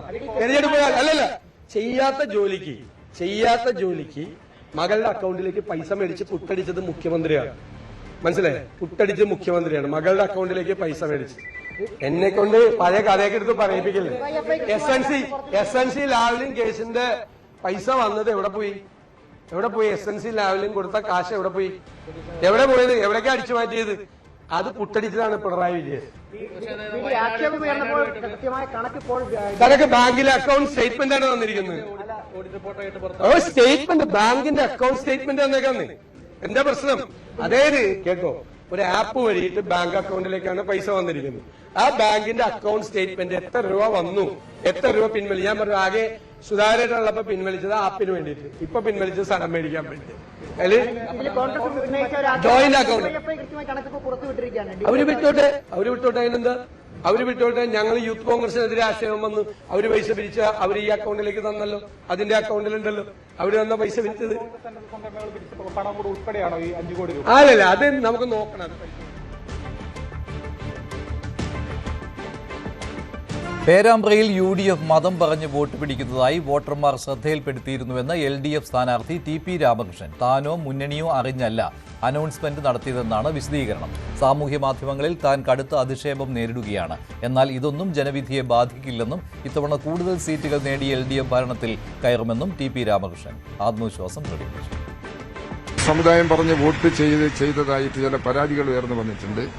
ഞങ്ങൾ താഴേക്ക് പോകുമ്പോൾ അത്തരം ചില പരാതികൾ വരുന്നുണ്ട്. അത് ഞങ്ങളിപ്പോൾ അത് ഇടതുപക്ഷ ജനാധിപത്യ മുന്നണി എന്നുള്ള നിലയിൽ ഔദ്യോഗികമായി അങ്ങനെ ഒരു ആരോപണം ഉന്നയിച്ചിട്ടില്ല. എന്നാൽ അത്തരം ചില പ്രശ്നങ്ങൾ ഞങ്ങളുടെ മുമ്പിൽ വന്നിട്ടുണ്ട്. ഇടതുപക്ഷ ജനാധിപത്യ മുന്നണിക്ക് അനുകൂലമായി ചെയ്യുന്ന വോട്ടുകൾ പോളിംഗ് ബൂത്തിലെത്തിച്ച് ചെയ്യിപ്പിക്കുന്നതിനുള്ള സംഘടനാ സംവിധാനം ഒരുങ്ങിക്കഴിഞ്ഞു. സീറ്റുകൾ വർദ്ധിക്കാനാണ് സാധ്യത. ഞങ്ങൾ ബോധപൂർവം ചെയ്തിട്ടില്ല. ഇടതുപക്ഷ ജനാധിപത്യ മുന്നണി ഒരു വിവാദത്തിനും പോകാതെ സത്യസന്ധമായി ജനങ്ങളുടെ മുമ്പിൽ കാര്യങ്ങൾ അവതരിപ്പിക്കാനാണ് ശ്രമിച്ചത്. പ്രത്യേകിച്ച് സോഷ്യൽ മീഡിയയാണ് ഉപയോഗിക്കുന്നത്. അതുപയോഗിച്ച് എന്നെ വ്യക്തിപരമായി അധിക്ഷേപിച്ച സോഷ്യൽ മീഡിയ ഉണ്ട്. അത് ആ വഴിക്ക് നടക്കട്ടെ എന്ന നിലയിൽ മാത്രമേ നമ്മൾ കണ്ടു. അതിനൊന്നും മറുപടി പറയാൻ പോയിട്ടില്ല. മറുപടി പറയരുത് എന്നാണ് ഞങ്ങൾ അണികളോട് പറഞ്ഞത്. ആറന്മുളയിലെ UDF സ്ഥാനാർത്ഥി അബിൻ വർക്കിയുടെ പ്രചാരണ വേദിയിലെത്തി ഹർഷീന. പ്രസവ ശസ്ത്രക്രിയയ്ക്കിടെ വയറ്റിൽ കത്രിക കുടുങ്ങിയ സംഭവത്തിൽ ആരോഗ്യവകുപ്പിനുണ്ടായ വീഴ്ചകൾ എണ്ണിപ്പറഞ്ഞു. തുടർ ചികിത്സയ്ക്ക് പോലും പണമില്ലാത്ത അവസ്ഥയാണെന്നാണ് ഹർഷീനയുടെ പരാതി. അവഗണിച്ച് അപമാനിച്ചു വിടുന്ന ജനപ്രതിനിധികളെ അല്ല നമുക്ക് വേണ്ടത്. അബിൻ വർക്കിക്ക് വേണ്ടി വോട്ട് ചെയ്യണമെന്നും ഹർഷീന ആവശ്യപ്പെട്ടു. 15 ദിവസത്തിനുള്ളിൽ പരിഹാരം പറഞ്ഞ മന്ത്രി 4 വർഷത്തോളമായി ഒരു തരത്തിലുള്ള നീതി എന്റെ അടുക്കലേക്ക് എത്തിയിട്ടില്ല. അപ്പം ചെറിയ ഒരു തുച്ഛമായ പ്രഖ്യാപനം നടത്തി സമാശ്വാസം ഹർഷിനക്ക് നൽകിയില്ല എന്നുള്ള രൂപത്തിൽ നഷ്ടപരിഹാരം നൽകുന്നു എന്ന് പറഞ്ഞാണ് അന്ന് അത് പ്രഖ്യാപിച്ചത്. അങ്ങനെ നമ്മളെ അവഗണിച്ചിട്ട് ഞാൻ 5 വർഷം വയറിൽ കത്രിക പേറി ചികിത്സയേക്കാൾ ഇപ്പോഴനുഭവിക്കുന്ന ശാരീരിക വേദനയേക്കാളേറെ ഞാൻ അനുഭവിച്ച മാനസിക വേദനയാണ്. 4 വർഷത്തോളമായി നമ്മൾ സമര രംഗത്തേക്കും ഈ പോരാട്ട രംഗത്തേക്കും അന്ന് മുതൽ നമ്മളെ കൂടെ സഹോദരനെ പോലെ നിന്ന ആളാണ് നമ്മുടെ സ്ഥാനാർത്ഥി അബിൻ വർക്കി. അപ്പോൾ തീർച്ചയായിട്ടും ഇങ്ങനെയുള്ള നമ്മൾ സാധാരണക്കാരെ കൂടെ നിന്നിട്ട് അവർക്ക് വേണ്ടി ശബ്ദം ഉയർത്തുന്നവരാണ് നമുക്ക് ജനപ്രതിനിധിയായിട്ട് വേണ്ടത്. തീർച്ചയായും ഇവിടെയുള്ള വോട്ടർമാരോട് എനിക്ക് അഭ്യർത്ഥിക്കാനുള്ളത്, എല്ലാ അമ്മമാരോടും സഹോദരിമാരോടും പ്രത്യേകിച്ച് ഇത്രയും വേദന സഹിച്ച ഒരു സ്ത്രീ എന്ന നിലയ്ക്ക് എനിക്ക് പറയാനുള്ളത്, ഇതുപോലെയുള്ള നമ്മളെ കൂടെ നിൽക്കുന്ന ഒരു യുവ വരുന്ന നമ്മൾ നിയമസഭയിൽ നമുക്ക് വേണ്ടി സംസാരിക്കാൻ അബിൻ വർക്കിയെ നിങ്ങളെ വിലയേറിയ വോട്ടുകൾ പ്രാർത്ഥനയോടുകൂടി നിങ്ങൾ അത് നൽകി വൻ ഭൂരിപക്ഷത്തോടുകൂടി വിജയിപ്പിക്കണം. നിയമസഭാ തെരഞ്ഞെടുപ്പിന് ദിവസങ്ങൾ മാത്രം ബാക്കി നിൽക്കെ അവസാനവട്ട ഓട്ടപ്പാച്ചിലാണ് പട്ടാമ്പിയിലെ സ്ഥാനാർത്ഥികളും പ്രവർത്തകരും. പട്ടാമ്പിയിൽ അവകാശവാദങ്ങൾ നിരത്തി LDFും തദ്ദേശ തെരഞ്ഞെടുപ്പ് വിജയ പ്രതീക്ഷയിൽ UDFും കേന്ദ്ര പദ്ധതികളുടെ ആത്മവിശ്വാസത്തിൽ NDAയും രാഷ്ട്രീയ തന്ത്രങ്ങളുമായി തിരക്കിലാണ്. വികസന തുടർച്ചയും മാറ്റവും തമ്മിലാണ് പട്ടാമ്പിയിലെ മത്സരം. 10 വർഷം കൊണ്ട് 1500 കോടിയുടെ വികസനം നടത്തിയെന്ന അവകാശവാദവുമായി തുടർച്ചയ്ക്കായാണ് LDF സ്ഥാനാർത്ഥി CPIയിലെ മുഹമ്മദ് മുഹസിൻ വോട്ടർമാരിലേക്ക് എത്തുന്നത്. തകർന്നു കിടന്നിരുന്ന റോഡുകളും സുരക്ഷാ ഭീഷണി ഉയർത്തിയിരുന്ന സ്കൂൾ കെട്ടിടങ്ങളും നവീകരിച്ചത് ചൂണ്ടിക്കാണിച്ചാണ് സിറ്റിംഗ് MLA കൂടിയായ സ്ഥാനാർത്ഥി വോട്ടർമാരെ അഭിമുഖീകരിക്കുന്നത്. പട്ടാമ്പി പാലത്തിന് സ്ഥലം ഏറ്റെടുത്ത് നിർമ്മാണം ആരംഭിച്ചതും ഭാരതപ്പുഴയോരത്തും ഓർച്ചാർഡിലും മനോഹരമായ പാർക്കുകൾ നിർമ്മിച്ചതും ജനസേവനത്തിന്റെ പൊൻതൂവലുകളായി LDF പ്രവർത്തകർ എടുത്തു കാണിക്കുന്നു. വലിയ രീതിയിൽ ജനങ്ങളൊക്കെ തന്നെ സ്വീകരിച്ചുകൊണ്ട് ചെറിയ ചെറിയ കുടുംബയോഗങ്ങളാണ് എല്ലാവരും കൂടെ നിന്ന് വലിയ പിന്തുണയാണ് നൽകുന്നത്. തീർച്ചയായിട്ടും ഈ തെരഞ്ഞെടുപ്പിൽ ഇടതുപക്ഷ ജനാധിപത്യ മുന്നണി വലിയ വമ്പിച്ച ഭൂരിപക്ഷത്തിൽ വിജയിക്കും എന്നതിൽ യാതൊരു സംശയമില്ല. പിന്നെ ആളുകൾക്ക് പരിചയപ്പെടുത്തി കൊടുക്കേണ്ട കാര്യമില്ല. എല്ലാവരും വലിയ ബന്ധം, ആത്മബന്ധം സൂക്ഷിക്കുന്ന ആളുകളാണ്. എല്ലാവരുമായിട്ട് നല്ല കഴിഞ്ഞ കുറേ വർഷങ്ങളായിട്ട് 10 വർഷമായിട്ട് എല്ലാവരോടും നല്ല ബന്ധമാണ്. അപ്പോൾ ആ ഒരു ബന്ധവും ആ സ്നേഹവും ഒക്കെ അവർ കൂടെ നിൽക്കും എന്നുള്ളത് തന്നെയാണ് എൻ്റെ വിശ്വാസം. തദ്ദേശ തെരഞ്ഞെടുപ്പിലുണ്ടായ മുന്നേറ്റത്തിന്റെ കരുത്തിലാണ് UDF പടക്കിറങ്ങുന്നത്.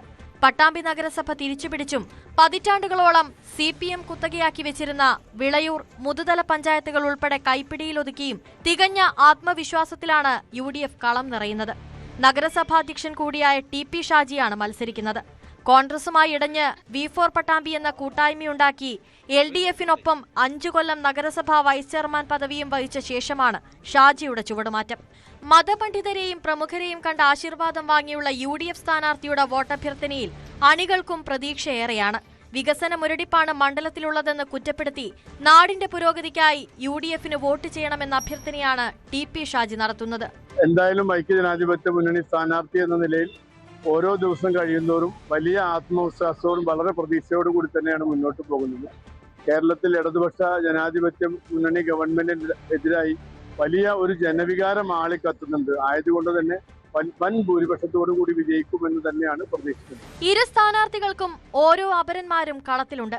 NDAക്ക് വേണ്ടി പട്ടാമ്പി കോടതിയിലെ അഭിഭാഷകൻ P. മനോജാണ് മത്സര രംഗത്തുള്ളത്. 2016 ഇദ്ദേഹം സ്ഥാനാർത്ഥിയായിരുന്നു. കേന്ദ്ര പദ്ധതികളും മോദി പ്രഭാവവുമൊക്കെ ഉയർത്തിക്കാട്ടുന്നുണ്ടെങ്കിലും തദ്ദേശ തെരഞ്ഞെടുപ്പിൽ മുൻപുണ്ടായിരുന്നതിനേക്കാൾ പിന്നോട്ടാണ് BJPയുടെ വളർച്ച. എങ്കിലും സംസ്ഥാനം ഭരിച്ചിരുന്ന ഇരു മുന്നണികളുടെയും കോട്ടകൾ ഉയർത്തിയും കേന്ദ്ര സർക്കാരിന്റെ വികസന വാഗ്ദാനങ്ങൾ നൽകിയുമാണ് NDA സ്ഥാനാർത്ഥി P. മനോജിന്റെ പ്രചരണം. ജനങ്ങളിൽ നിന്ന് നല്ല തരത്തിലുള്ള സ്വീകരണമാണ് ലഭിക്കുന്നത്. കേരളത്തിലെ ജനങ്ങൾ ഒരു മാറ്റം വരണമെന്ന് ആഗ്രഹിക്കുന്നുണ്ട്. കാരണം ഈ കഴിഞ്ഞ 2 മുന്നണികളും മാറി മാറി ഭരിച്ച കേരളത്തിൽ നടക്കുന്ന വികസന മുരടിപ്പ് അവരുടെ മുന്നിലുണ്ട്. അതുപോലെ തന്നെ കേന്ദ്ര സർക്കാർ കൊണ്ടുവന്ന വികസന പദ്ധതികളും അവരുടെ മുന്നിലുണ്ട്. അതുകൊണ്ട് ജനം ഒരു മാറ്റം ആഗ്രഹിക്കുന്നുണ്ട്. വലിയ സ്വീകാര്യതയാണ് ജനങ്ങളിൽ നിന്ന് BJPക്ക് ലഭിക്കുന്നത്. 3 മുന്നണികൾക്കുമൊപ്പം SDPI സ്ഥാനാർത്ഥി SP അമീർ അലി, സ്വതന്ത്ര സ്ഥാനാർത്ഥി ഹാരിസ് ബാബു എന്നിവരും മത്സരം കൊഴുപ്പിക്കുന്നുണ്ട്. ന്യൂസ് 18 പട്ടാമ്പി. എറണാകുളം പൂതൃക്ക പഞ്ചായത്ത് പ്രസിഡന്റ് സ്ഥാനം രാജിവെച്ച് 2020 അംഗം പൂജ ജോമോൻ. പാർട്ടി നിലപാടിൽ പ്രതിഷേധിച്ചായിരുന്നു രാജി. മെമ്പർ സ്ഥാനവും പാർട്ടി അംഗത്വവും രാജിവെച്ചിട്ടുണ്ട്. രാജിക്കാര്യം പറഞ്ഞപ്പോൾ സാബു M. ജേക്കബ് പരോക്ഷമായി ഭീഷണിപ്പെടുത്തിയെന്നും പൂജ ജോമോൻ ആരോപിച്ചു. ഞാൻ 2020 എന്ന സ്വതന്ത്ര ഒരു പ്രസ്ഥാനത്തിൻ്റെ രാഷ്ട്രീയ പ്രസ്ഥാനത്തിലൂടെയാണ് പ്രസിഡൻ്റായത്. എന്നാൽ എൻ്റെ ആദർശങ്ങളും അതേപോലെ തന്നെ എൻ്റെ ചിന്താഗതികൾക്ക് അപ്പുറമായിട്ട് വിരുദ്ധമായിട്ട് അവർ NDAയിൽ ചേർന്നു. അപ്പോൾ അവരുടെ ആദർശങ്ങളും തത്വങ്ങളും ഒന്നും എനിക്ക് ഉൾക്കൊള്ളാൻ കഴിയുന്നില്ല. മാത്രമല്ല എനിക്ക് ഒരു നിലപാടുണ്ട്, അതായത് മതേതര രാഷ്ട്രീയ കാഴ്ചപ്പാടുണ്ട്. അപ്പോൾ ആ കാഴ്ചപ്പാടിന് വിരുദ്ധമായിട്ട് എനിക്ക് പ്രവർത്തിക്കാൻ സാധിക്കില്ല. ഞാൻ 2020 നിന്നാൽ അത് എന്നെ ജയിപ്പിച്ച എൻ്റെ ജനങ്ങളോട് ഉള്ള ഒരു വഞ്ചനയായി തീരും. അതുകൊണ്ട് ഞാൻ എൻ്റെ പ്രസിഡന്റ് സ്ഥാനം, മെമ്പർ സ്ഥാനം, അതുപോലെ തന്നെ 2020 എന്നുള്ള സ്ഥാനവും രാജിവെക്കാൻ തീരുമാനിച്ചു. അപ്പോൾ അത് അറിയിക്കാൻ വേണ്ടിയാണ് ഞാൻ നിങ്ങളെ ഇവിടെ വന്നത്. എറണാകുളം പൂതൃക്ക പഞ്ചായത്ത് പ്രസിഡന്റ് പദവിയും പഞ്ചായത്ത് അംഗ സ്ഥാനവും രാജിവെച്ചിരിക്കുകയാണ് പൂജ ജോമോൻ. കൂടുതൽ വിവരങ്ങളുമായി ഡാനി പോൾ ചേരുകയാണ്. ഡാനി, 2020 NDAയിൽ ചേരാൻ തീരുമാനിച്ചപ്പോൾ മുതൽ പലർക്കും പരാതി ഉണ്ടായിരുന്നു. അതിലൊരാളാണല്ലോ പൂജ ജോമോൻ. ഇപ്പോൾ അത് തന്നെയാണല്ലോ രാജിവെക്കാനുള്ള കാരണവും. പക്ഷേ മറ്റൊരു കാര്യം എന്ന് പറയുന്നത് ഇതോടെ പൂതൃക്ക പഞ്ചായത്തിന്റെ ഭരണം 2020ക്ക് നഷ്ടമാവുകയില്ലേ?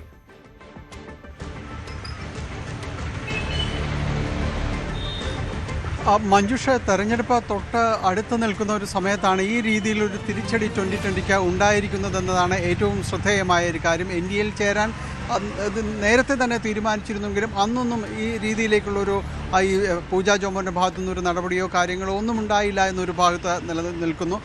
പക്ഷേ അതിൽ മുന്നോട്ട് പോകുമ്പോൾ ആ റിപ്പോർട്ട് തെരഞ്ഞെടുപ്പിൻ്റെ തൊട്ടടുത്ത് വെച്ചാണ് ഇപ്പോൾ പൂജാ ജോമോൻ തൻ്റെ രാജി പ്രഖ്യാപിച്ചിരിക്കുന്നത്. അതിൽ പറഞ്ഞിരിക്കുന്ന ഏറ്റവും പ്രധാനപ്പെട്ട കാര്യം ഇതിൽ തനിക്ക് ഈ നിലപാടുകളോട് യോജിച്ചു പോകാൻ കഴിയില്ല എന്നതുകൊണ്ടാണ് താൻ രാജി സമർപ്പിക്കുന്നത്. ഈ രാജ്യസ്ഥാനം എന്ന് പറയുന്നത് പഞ്ചായത്ത് പ്രസിഡന്റ് സ്ഥാനവും അതോടൊപ്പം തന്നെ 2020 മെമ്പർഷിപ്പ് അതോടൊപ്പം ഇത് മെമ്പർ സ്ഥാനവും തന്നെ രാജിവെച്ചിരിക്കുന്നത്. പൂർണ്ണമായും ഇതിൽ നിന്ന് അവർ വിടുതൽ വാങ്ങിയിരിക്കുന്നു എന്നത് തന്നെയാണ്. ഇതിൽ കടുത്ത രീതിയിലുള്ള ഒരു എതിർപ്പ് വരുന്നത് എന്തുകൊണ്ട് ഈ ഒരു സമയം തിരഞ്ഞെടുത്തു എന്ന രീതിയിലുള്ളൊരു ചോദ്യങ്ങൾ ഉയരുന്നുണ്ട്. കാരണം രാജിയാണെങ്കിൽ നേരത്തെ ആകാമായിരുന്ന രീതിയിലുള്ളൊരു ചോദ്യങ്ങൾ 2020 ഭാഗത്തു നിന്ന് ഉണ്ടാകുന്നുണ്ട്. പക്ഷേ നിലവിലുള്ളൊരു തിരിച്ചടി എന്ന് പറയുന്നത് തെരഞ്ഞെടുപ്പ് തൊട്ട് അടുത്ത് നിൽക്കുന്ന സമയത്താണ് 2020 അവരുടെ ഒരു ഗ്ലാമർ ഇടം എന്നെല്ലാം പറയുന്ന മേഖലകളിൽ തന്നെയാണ് ഈ ഒരു തിരിച്ചടി ഉണ്ടായിരിക്കുന്നത്. എറണാകുളം ജില്ലയിൽ 9 സ്ഥലങ്ങൾ 9 നിയോജക മണ്ഡലങ്ങളിൽ 2020 സ്ഥാനാർത്ഥിയുണ്ട്. BJPയേക്കാൾ കൂടുതൽ ഇടങ്ങളിൽ മത്സരിക്കുന്നത് 2020 എറണാകുളം ജില്ലയിൽ ഉണ്ടായിരിക്കുന്നത്. അതിൽ തെരഞ്ഞെടുപ്പിന് തൊട്ട് മുൻപാണ് ഈ രീതിയിലുള്ളൊരു തിരിച്ചടി വന്നിരിക്കുന്നത്. ഇപ്പോൾ പൂത്രിക്കയിൽ ഭരണം നഷ്ടപ്പെടുന്ന രീതിയിലേക്ക് 2020 പോകുന്നു എന്നതാണ്. നിലവിൽ അവിടെയുള്ള ഈ 16 അംഗ സമിതിയിൽ 7 2020 അംഗങ്ങളും അതോടൊപ്പം തന്നെ 7 UDF അംഗങ്ങളും 2 ഇടത് അംഗങ്ങളുമാണുള്ളത്. നിലവിൽ നറുക്കെടുപ്പിലൂടെയാണ് അവർ ഭരണസാരഥ്യത്തിലേക്കെല്ലാം തന്നെ പഞ്ചായത്ത് പ്രസിഡന്റ് പദവിയിലേക്കെല്ലാം തന്നെ വരികയും ചെയ്യുന്നത്. ഇതിൽ 2020 അതിൽ നിന്ന് ഇപ്പോൾ ഒരു സീറ്റ് നഷ്ടമാകുന്നു എന്നതാണ്. അതിൽ സ്വാഭാവികമായും UDFിലേക്ക് ഭരണം എത്തുന്ന ഒരു സാഹചര്യം നിലവിൽ നിലനിൽക്കുന്നു എന്നതാണ്. 2020 അവരുടെ ഒരു തട്ടകത്തിൽ തന്നെ ഏൽക്കുന്ന ഒരു തിരിച്ചടി എന്ന രീതിയിലേക്ക് പോകുന്നു. തദ്ദേശ സ്വയംഭരണ തെരഞ്ഞെടുപ്പിലും വലിയ രീതിയിലുള്ളൊരു നിറമുള്ള ഒരു വിജയമായിരുന്നില്ല ഈ മേഖലയിൽ ഉണ്ടായിരുന്നത്. അതൊന്നുകൂടി കുറയുന്നു എന്നതാണ്. ഇപ്പോഴാണ് വിവരങ്ങൾ നൽകിയത്. NDAയിലേക്ക് പോകുവാനുള്ള തീരുമാനം ഇപ്പോൾ ഒരു പഞ്ചായത്ത് ഭരണം 2020 നഷ്ടമാകാൻ ഇടയാക്കിയിരിക്കുകയാണ്. എറണാകുളം ജില്ലയിലെ പൂതൃക്ക പഞ്ചായത്ത് ഭരണം നിലവിൽ നറുക്കെടുപ്പിലൂടെയായിരുന്നു 2020 കിട്ടിയിരുന്നത്. അതിപ്പോൾ UDFിലേക്ക് പോവുകയാണ്. പഞ്ചായത്ത് പ്രസിഡന്റ് രാജിവെച്ചു.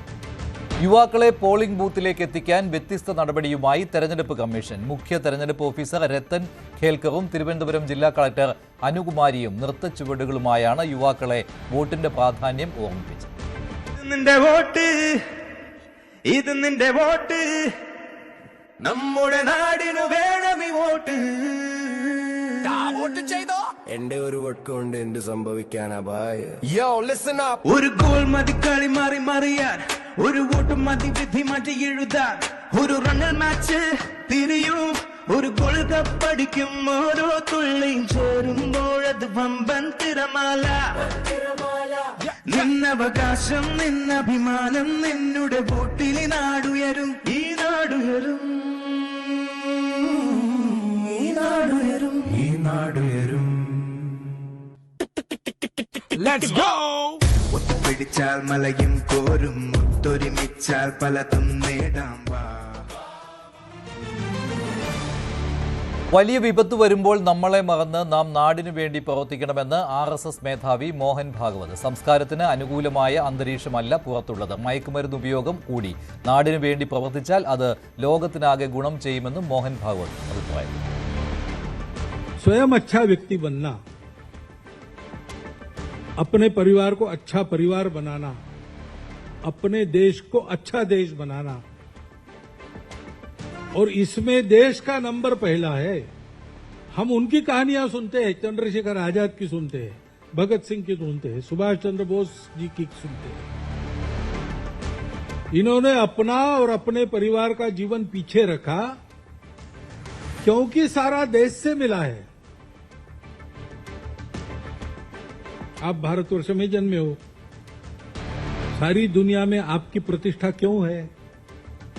आप किसी भी देश में जाएंगे तो लोग कहेंगे कि ये व्यक्ति तत्वज्ञान के देश में से आया, श्रीमद् भगवद गीता के देश से आया है, ये लोग धार्मिक है. अभी ये देश बहुत जल्दी विकास कर रहा है. ये देश ऐसा है जिसने अपने देश के अंदर आक्रमण करने वालों को उनके घर में जाके सबक सिखाया. इनका ये सामर्थ्य है. ये बहुत जल्दी आर्थिक दृष्टि से आगे जा रहे हैं. देश अच्छा है इसलिए हम अच्छे हैं.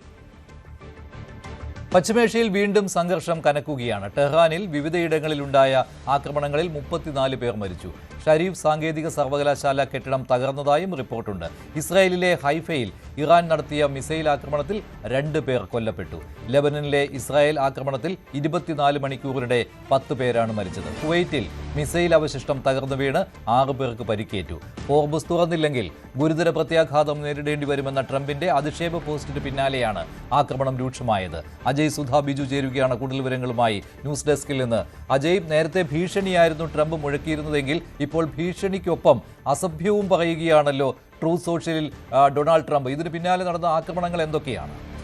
മഞ്ജുഷ്, വളരെ ഫ്രസ്ട്രേറ്റഡ് ആയിരുന്നു ട്രംപ് ട്രൂത്ത് സോഷ്യലിലുള്ള തൻ്റെ വാക്കുകളിലൂടെ വ്യക്തമാക്കിയത്. അതായത് ചൊവ്വാഴ്ച രാത്രി 8 മണിക്കുള്ളിൽ ഹോർമുസ് കടലിടുക്ക് തുറന്നില്ലെങ്കിൽ ശക്തമായ ആക്രമണം നടത്തും എന്നതായിരുന്നു അദ്ദേഹത്തിൻ്റെ മുന്നറിയിപ്പ്. അതായത് ഇറാനിലുള്ള ബ്രിഡ്ജുകൾ, അതുപോലെ തന്നെ പവർ പ്ലാന്റുകൾ എന്നിവ ഒരു അക്കമിട്ട് നിരത്തിയായിരുന്നു ട്രംപിൻ്റെ ഒരു ഭീഷണി എന്ന് പറയുന്നത്. അതിന് പിന്നാലെ ശക്തമായിട്ടുള്ള ആക്രമണങ്ങൾ തന്നെ പശ്ചിമേഷ്യയിൽ വിവിധ സ്ഥലങ്ങളിൽ റിപ്പോർട്ട് ചെയ്തു.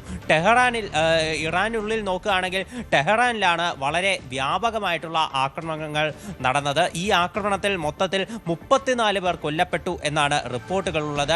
ഷെരീഫ് സാങ്കേതിക സർവകലാശാലയിൽ ആക്രമണം ഉണ്ടായിട്ടുണ്ട്.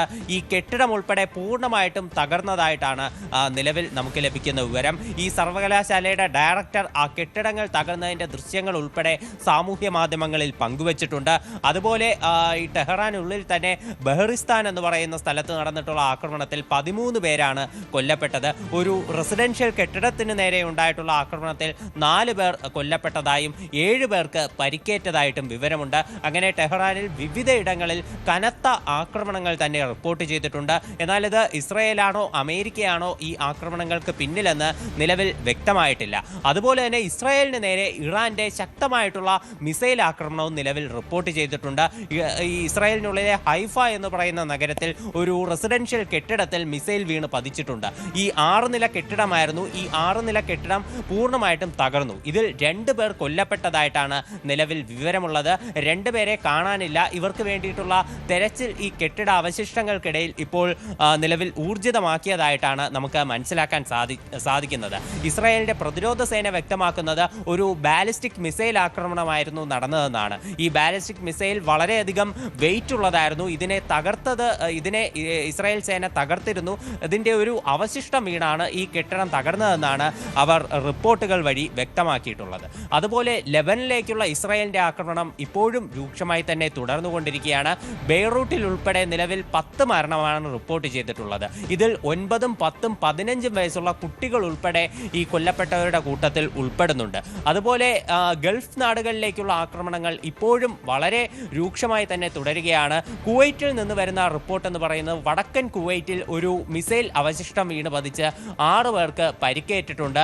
അതുപോലെ UAEയിൽ ഒരു വിദേശി പൗരനും പരിക്കേറ്റതായിട്ട് വിവരമുണ്ട്. അബുദാബിയിലാണ് UAEക്കുള്ളിലെ ഈ ആക്രമണം നടന്നത്. അതുപോലെ സൗദി അറേബ്യ നിലവിൽ 2 ഡ്രോണുകൾ പ്രതിരോധിച്ചതായിട്ട് അവരുടെ പ്രതിരോധ മന്ത്രാലയം റിപ്പോർട്ടുകൾ പുറത്തുവിട്ടിട്ടുണ്ട്. ഇപ്പോഴും ഹോർമുസ് കടലിടുക്ക് അടഞ്ഞു തന്നെയാണ് കിടക്കുന്നത്. എണ്ണ ഗതാഗതമൊക്കെ വളരെ ചെറിയ തോതിലാണ് നടക്കുന്നത്. ഇപ്പോൾ മറ്റ് കടലിടുക്കുകളും ഉപരോധിക്കും എന്നുള്ള നിരന്തര ഭീഷണി കൂടി ഇറാൻ പുറപ്പെടുവിക്കുന്നുണ്ട്. ട്രംപിൻ്റെ ഈ പ്രസ്താവനയെ തള്ളിക്കളയുകയാണ് ഇറാൻ പറയുന്നത് ട്രംപ് ചെയ്യുന്നത് യുദ്ധക്കുറ്റമാണ് എന്നതാണ് അവർ മുന്നോട്ട് വയ്ക്കുന്ന ആരോപണം. ഇതിനിടെ ഇറാന്റെ വിദേശകാര്യമന്ത്രിയായിട്ടുള്ള അബ്ബാസ് അരക്ചിയും ഇന്ത്യൻ വിദേശകാര്യമന്ത്രി S ജയശങ്കറും ടെലഫോണിൽ സംസാരിച്ചതായിട്ട് റിപ്പോർട്ടുകളുണ്ട്. ഇറാനിൽ നിന്ന് ഇന്ത്യയിലേക്ക് ഫോൺ കോൾ വരികയായിരുന്നു. അതുപോലെ ട്രംപ് ഇന്ന് ഇന്ത്യൻ സമയം അർദ്ധരാത്രി മാധ്യമങ്ങളെ കാണും എന്നുള്ള വിവരങ്ങളുണ്ട്. അദ്ദേഹം സൈനിക മേധാവിമാരെ കണ്ട ശേഷമായിരിക്കും മാധ്യമങ്ങളോട് പ്രതികരിക്കുക. ശരി, അജയ് സുധാ ബിജുവാണ് വിവരങ്ങൾ നൽകിയത്. 54 വർഷങ്ങൾക്ക് ശേഷം മനുഷ്യൻ വീണ്ടും ചന്ദ്രന്റെ ഭ്രമണപഥത്തിലെത്തി. ആർട്ടമിസ് 2 ദൗത്യ സംഘം ഇന്ത്യൻ സമയം ഇന്ന് രാവിലെ 10:11 ചന്ദ്രന്റെ പ്രഭവ വലയത്തിലേക്ക് പ്രവേശിച്ചത്.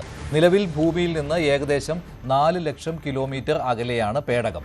നാളെ പുലർച്ചെയോടെ പേടകം ചന്ദ്രോപരിതലത്തിന്റെ 6550 കിലോമീറ്റർ അടുത്തെത്തും. ഇതുവരെ മനുഷ്യൻ നേരിട്ട് എത്തിയിട്ടില്ലാത്ത ചന്ദ്രന്റെ മറുവശമാണ് ലക്ഷ്യമിടുന്നത്. ഓറിയോൺ പേടകത്തിലെ ജീവൻ രക്ഷാ സംവിധാനങ്ങൾ മനുഷ്യർക്കൊപ്പം പരീക്ഷിക്കുക എന്നതാണ് ഇതിന്റെ പ്രധാന ലക്ഷ്യം. 2028 മനുഷ്യനെ ചന്ദ്രനിൽ ഇറക്കാൻ ലക്ഷ്യമിടുന്ന ആർട്ടമിസ് 3 ദൗത്യത്തിന്റെ ആദ്യ പടിയാണിത്. വെള്ളിയാഴ്ചയോടെയാകും ആർട്ടമിസ് 2 പേടകം ഭൂമിയിലെത്തും. ലൈംഗികാതിക്രമത്തിന് ശേഷം രഞ്ജിത്ത് അതിജീവിതയെ ഫോണിൽ വിളിച്ചിരുന്നുവെന്ന് അന്വേഷണ സംഘം. അതിജീവിത ഫോൺ എടുത്തില്ല. പരാതി നൽകാൻ വൈകിയതിൽ അസ്വാഭാവികതയില്ല. ശാസ്ത്രീയ തെളിവുകൾ കിട്ടിയ ശേഷം രഞ്ജിത്തിനെ വീണ്ടും കസ്റ്റഡിയിൽ ആവശ്യപ്പെടുമെന്നും പോലീസ് വ്യക്തമാക്കി. രഞ്ജിത്തിന്റെ ജാമ്യാപേക്ഷ കോടതി നാളെയാണ് പരിഗണിക്കുന്നത്. സംവിധായകൻ രഞ്ജിത്തിന്റെ ജാമ്യാപേക്ഷ നാളെ ആയിരിക്കും കോടതി പരിഗണിക്കുക. ഇന്നലെ തന്നെ തെളിവെടുപ്പ് പൂർത്തിയാക്കി റിമാൻഡിലായിരുന്നു. 3 ദിവസത്തെ കസ്റ്റഡി ആയിരുന്നു നൽകിയിരുന്നത്. പക്ഷേ ആരോഗ്യ പ്രശ്നങ്ങളൊക്കെ കണക്കിലെടുത്ത് വേഗം തെളിവെടുപ്പ് പൂർത്തിയാക്കി രഞ്ജിത്തിനെ തിരികെ നൽകുന്ന സാഹചര്യമായിരുന്നു അന്വേഷണ സംഘത്തിന്റെ ഭാഗത്തു നിന്നും ഉണ്ടായത്. എന്തായാലും രഞ്ജിത്തിനെ വീണ്ടും കസ്റ്റഡിയിൽ ആവശ്യപ്പെടുമെന്ന് കൂടി അന്വേഷണ സംഘം വ്യക്തമാക്കിയിട്ടുണ്ട്. ശാസ്ത്രീയ തെളിവുകൾ ലഭിച്ച ശേഷം വീണ്ടും കസ്റ്റഡിയിൽ ആവശ്യപ്പെടും. രഞ്ജിത്തിനെ കൂടുതൽ ചോദ്യം ചെയ്യാനുണ്ട്.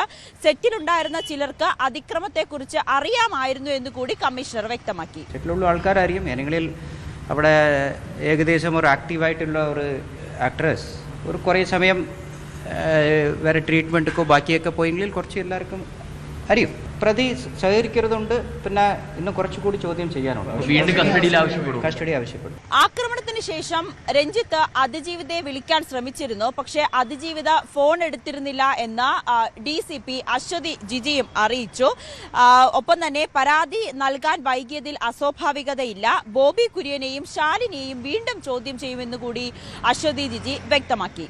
നമ്മൾ അവരെ വിളിപ്പിക്കും. അവരെ ഇപ്പം നമ്മൾ ബാക്കി കുറച്ച് പേരെ വിളിപ്പിക്കാനുണ്ട്. അപ്പം അതിനുശേഷം നമ്മൾ അവരെ വിളിപ്പിക്കും. ഫോണിൽ നിന്ന് അവർ വിളിച്ചിട്ടുണ്ടെന്നുള്ളത് മാത്രം കിട്ടുന്നുണ്ട്.